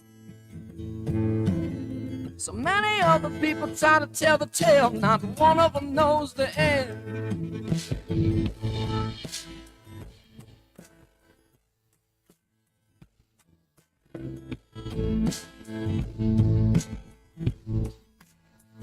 It was a junk house in South Carolina, held a boy the age of 10. Along with his older brother Billy and their mother and her boyfriend, who was a rebel loser with some blue tattoos that were given to him when he was young. In a truck timber that was easy to lose, the thank God he didn't own a gun. Make sure to follow Halftime on Twitter at HitThatLineAR and on Facebook and Instagram at HitThatLine. Call or text ESPN Arkansas on the McClarty Daniel Hotline, 877-377-6963. Now back to Halftime with Phil Elson and Matt Jones. Congratulations, Hagen Smith, another National Pitcher of the Year award. This one coming from Rawlings and the American Baseball Coaches Association. That is the third award as National Pitcher of the Year that Hagen has won. And congratulations to him. I don't know where he finished as far as the Golden Spikes voting was concerned, but Charlie Condon wins it, and Hagen, as a finalist, was in Omaha over the weekend. And I'm not sure if he's sticking around for the game today, but was listening to the A&M radio broadcast yesterday. Their color commentator had some really nice things to say about Hagen, not just as a pitcher, because he made sure to saw him walking around in the press box. He went up to Hagen and he congratulated him on a great season. And as far as he was concerned, he was the most impressive pitcher he'd seen, because Hagen shoved against Texas A&M the one game he appeared against them. So it's another award for him. That's right. Drafted in about a month. And saw where he very well could end up going to the Cardinals, Matt. If he goes to the Cardinals, I think we're going to have a lot of happy Razorback fans who are Cardinal fans at the same time. It'll be pretty cool to see. Razorback women's basketball has announced another commitment, and it's another international commitment. This is getting really interesting to see where the new version of Mike Neighbors' Razorbacks are coming from. The new player is Danica Galea. She will have 4 years of eligibility. 6'3" center from Malta, which is an island nation right off of Greece in the Mediterranean. Never been there. I've never really been to Europe before, so I think Malta might be a nice place to visit. I think the Mediterranean would be pretty cool. But now look at where all these players are coming from. You've got players from the Netherlands, Spain, Malta, Nigeria, Finland, and the United States. 6 countries will be represented by next year's Razorback women's basketball team. The Lady Eurobacks. Yeah. The Eurobacks, that's right. That's exactly, because they're all from Europe, except for Vera Ojanua, who's from Lagos, Nigeria. Yeah. Hey, you gotta find a formula. I think Coach Neighbors, Phil, when we're talking about trying to have success, and we talk about Coach Pittman and what he did at Georgia coming to Arkansas. The same formula for Georgia, you don't just get to plug that in and that's going to work at Arkansas. Same thing, I think that's what Coach Neighbors is doing with this basketball team. Is he's trying to find where can I get an advantage from because I don't know if we have the NIL money, but he's trying to to navigate it somehow to have some success and maybe he'll get it right. Matt, it sounds like Moneyball, really, the way that you refer to it. Yeah. When you don't have the resources financially that the other teams in your league are working with, you've got to find, value where others don't. That's what Moneyball was all about. Moneyball's not about on-base percentage and just analytics and everything. It's just about looking to what other teams aren't valuing and finding a way to capitalize upon that. And I guess in this case, it's the European talent. And Mike's a huge fan of Moneyball. I know that from many conversations with him. I think that's one of his favorite movies ever, if not his favorite movie of all time. Of course, I think the book tells the story a little bit differently. But you're right. I mean, and I don't know what the NIL figures are as far as other teams in the league against Arkansas, but just reading the tea leaves here, the proof about where you're getting your players from. You're getting players that are essentially are not eligible for NIL if I'm reading the laws properly about this. Zach Edey wasn't making any NIL dollars that weren't coming from Canada because he wasn't allowed to. So in this case, there's one Division I transfer that's come in to the women's team, and it's Izzy Higginbottom. And you read about Izzy and see some of the things she's talked about. It's like this is her chance to do what she's always wanted to do, which was play for Arkansas, be a Razorback coming from Batesville. Outside of that, a lot of junior college players and then players that are coming in from Europe. So it's going to be it's really going to be fascinating to see because I haven't looked at the rest of the rosters across the SEC, but I would just imagine there are not 6 countries represented on too many teams. It's going to be a really interesting, very, very interesting crew. 877-377-6963 calls and texts on the McLarty Daniel hotline. BE noticed that Hagan was wearing his watch on his right wrist yesterday. It's interesting. I wouldn't have paid attention to that. BE follows the very tiny little details sometimes. He says not many people are a true left-handed person. So I don't You know. wear your watch on your offhand though, right? So yeah, I would wear it on my left hand. Yeah. But Hagan would wear his on his right hand. You wear it on your offhand, yeah. Now, I don't know which way he bats because I don't think I've ever seen Hagan Smith swing a bat before. So I would assume I think he's lefty-lefty. If I look on the baseball team roster, he is lefty-lefty. I've got a son and a father who are kind of ambidextrous. Left-handed, right-armed would be the way to describe that. Eating with your hand, cutting with your hand. My father does his dentistry with his hand, lefty. My son, same thing, writes with his left hand. I've seen him pick his nose enough to tell you he can do that both ways. His arm motions are his right side, which I also think, like, if you're right-handed, does that mean you probably are more comfortable kicking a ball with your right foot too, and therefore manipulating the ball in certain ways that, like, I could try to kick a ball. This would be funny to watch. If I tried to kick a soccer ball with my left foot, it would be pretty, I might need an ambulance. It would be pretty ugly. I might actually swing and miss if I tried with my left, because I don't even think I can swing my left leg like that. Hey, you look at these basketball players, Phil, that are right-handed. Have you ever seen James Harden shoot right-handed? It's hard to be ambidextrous either way. That's what makes soccer so. It's pretty cool when you see people that are equally as talented with their left and their right. Oh, let's see what else here. By the end of the show yesterday on Friday, we saw where Oklahoma City was going to be hosting 2 events for the Los Angeles Olympics.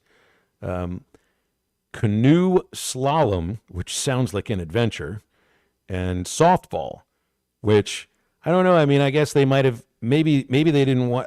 Could you have built some sort of a canoe slalom facility in Los Angeles, but didn't want to because you were giving softball to Oklahoma City? Didn't just want it to be one event in Oklahoma City? But I also think to myself, it's like, all right, these Olympics don't take place until 2028. And, one of the things that I'm reading about with the Olympics is that they don't want new facilities to be built any longer because of all of the, hulks that have been left behind in all these cities across the world that have hosted recent Olympics, but there's no longer any usage for any of these stadiums. Thinking about Japan and the Olympics there. I mean, there's moss and weeds growing on a lot of those buildings. Brazil, Russia. I don't think they want new sporting facilities to be built for the Olympics. So that, you would say, yeah, you could build a new softball stadium in Los Angeles in 4 years. You could put together some kind of a canoe slalom, but I don't think that the Olympic Committee any longer expects new facilities to be built. And just throwing that out there as a guess. So I've also read where potentially Salt Lake City could be viewed as, I don't know if the word permanent is correct, but a host of the Winter Olympics on a kind of a rotating basis, because you don't have to build any more facilities at that point. And Salt Lake's already shown you don't have to go any farther than about an hour outside of town to get everything you need there for the Winter Olympics. So I think that might be a reason why Los Angeles committee is moving these two events to Oklahoma City because they already have these facilities built, don't have to put any money into it, don't have to worry about building it, and what are we going to do with this thing when the Olympics are over? You know what I mean? Look at Atlanta, the last city to host the Summer Olympics in the United States. What is the Olympic Stadium doing now in Atlanta? It's hosting Georgia State football. What did it do right after the Olympics? It hosted the Braves for like 20, 25 years and then becomes the site of Georgia State football. So they did it the right way in Atlanta. They took a stadium, repurposed it, and it's now in its third different iteration of usage. And I know there are a lot of other Olympic cities across the world that there wasn't even a second usage for these buildings. So I think it seems to be a pretty smart idea because there is no bigger softball stadium in the country, maybe the world, than Oklahoma City. And I guess they have, again, I didn't really know there was such a thing. But canoe slalom, that sounds like that could be pretty entertaining.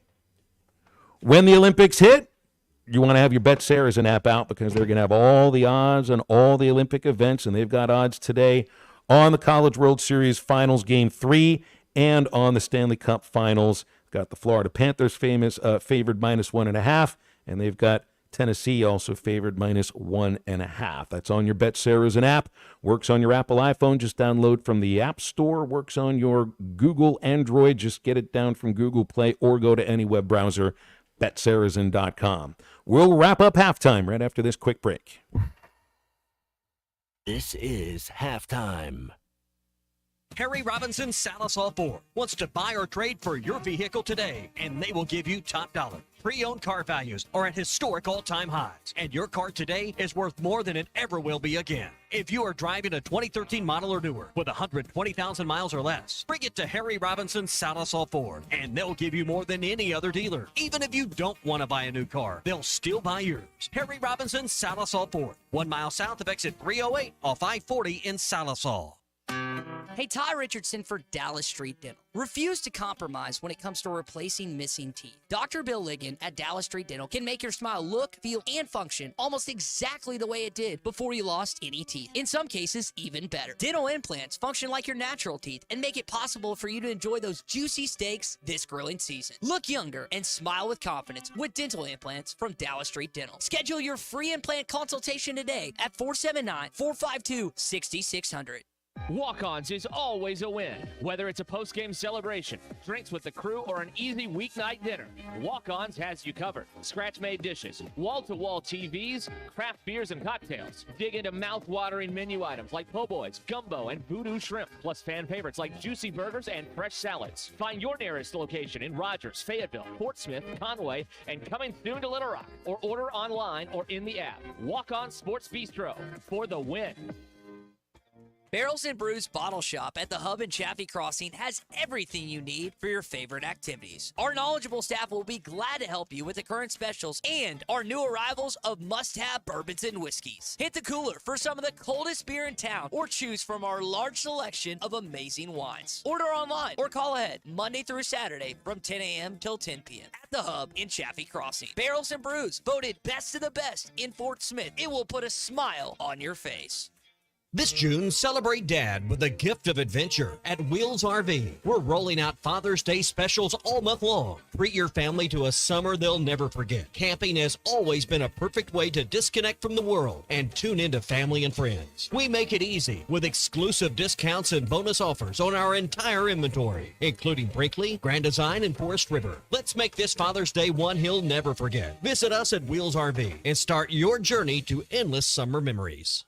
This summer, take control of your outdoor space with a mosquito misting system from Mosquito Joe. It's the ultimate solution for mosquito-free living.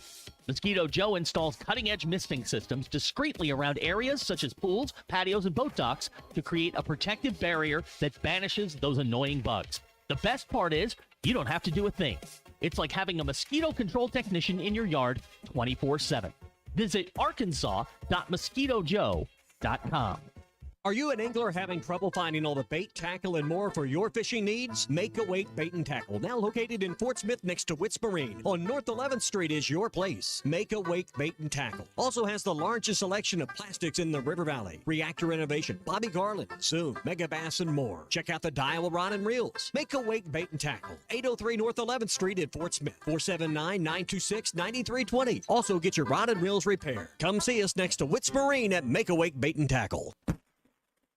Are you ready to give your family the best 4th of July experience yet? USA Fireworks wants to make that happen with the USA Fireworks Bangin' Giveaway. USA Fireworks has helped Arkansans more than 30 years. Go to hitthatline.com/USA Fireworks and enter for your chance to win a fireworks show worth $2,000 retail. Again, hitthatline.com/USA Fireworks. For more information about wholesale prices, go to usafireworks.org. Your home for every Razorback football, basketball, and baseball game. ESPN 95.3. Just a perfect day. Drink sangria in the park. And then later, when it gets dark, we go home.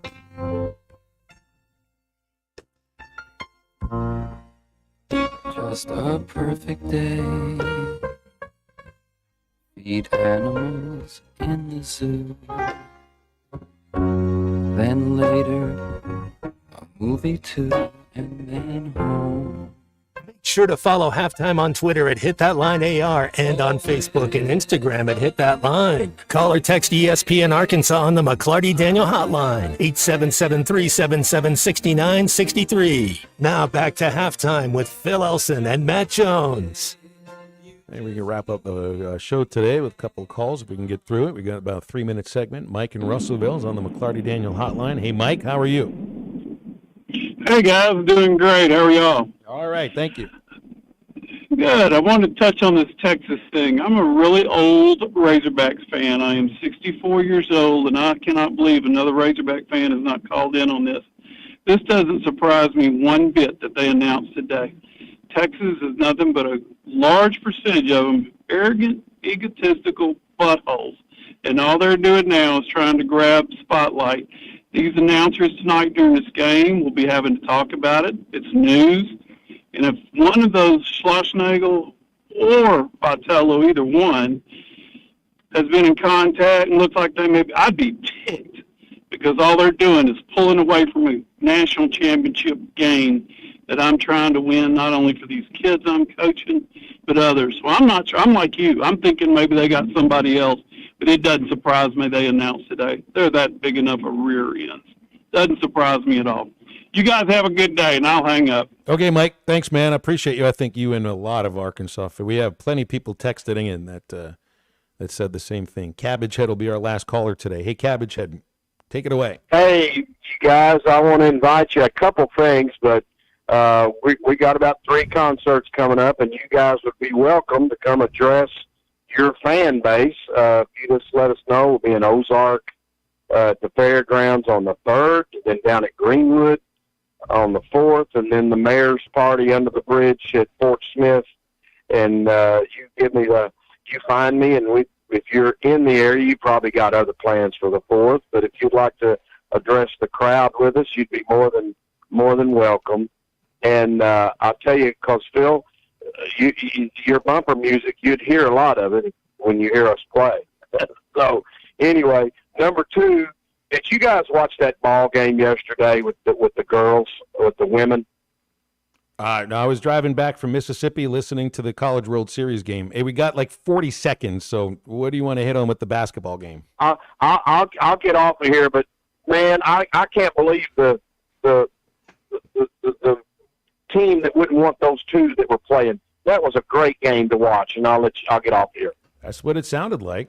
Really did. I mean, you got to capitalize on this rivalry now because it's the biggest rivalry in sports. Caitlin Clark versus Angel Reese. I think right now that's getting more headlines than any other rivalry as far as personal rivalries go. So, and it certainly sounded like it was a great game. All right, it's great to be back here on a Monday. Appreciate your calls, appreciate your texts. Thank you very much for all of that. Matt Jones, good to be back with you today. Hope you have a great rest of the day watching your Copa America and the Euro. Let's go baseball. And that's right. Well, 6 o'clock, College World Series Finals Game 3, and another hour after that, it's the Stanley Cup Finals Game 7. Well, remember this day, June 24th, 2024. It's not often the two championships are decided on the same day. And for Christian Johnston and for Matt Jones, I'm Phil. Have a great rest of your Monday. That's halftime. Now, get up, get out, and get better.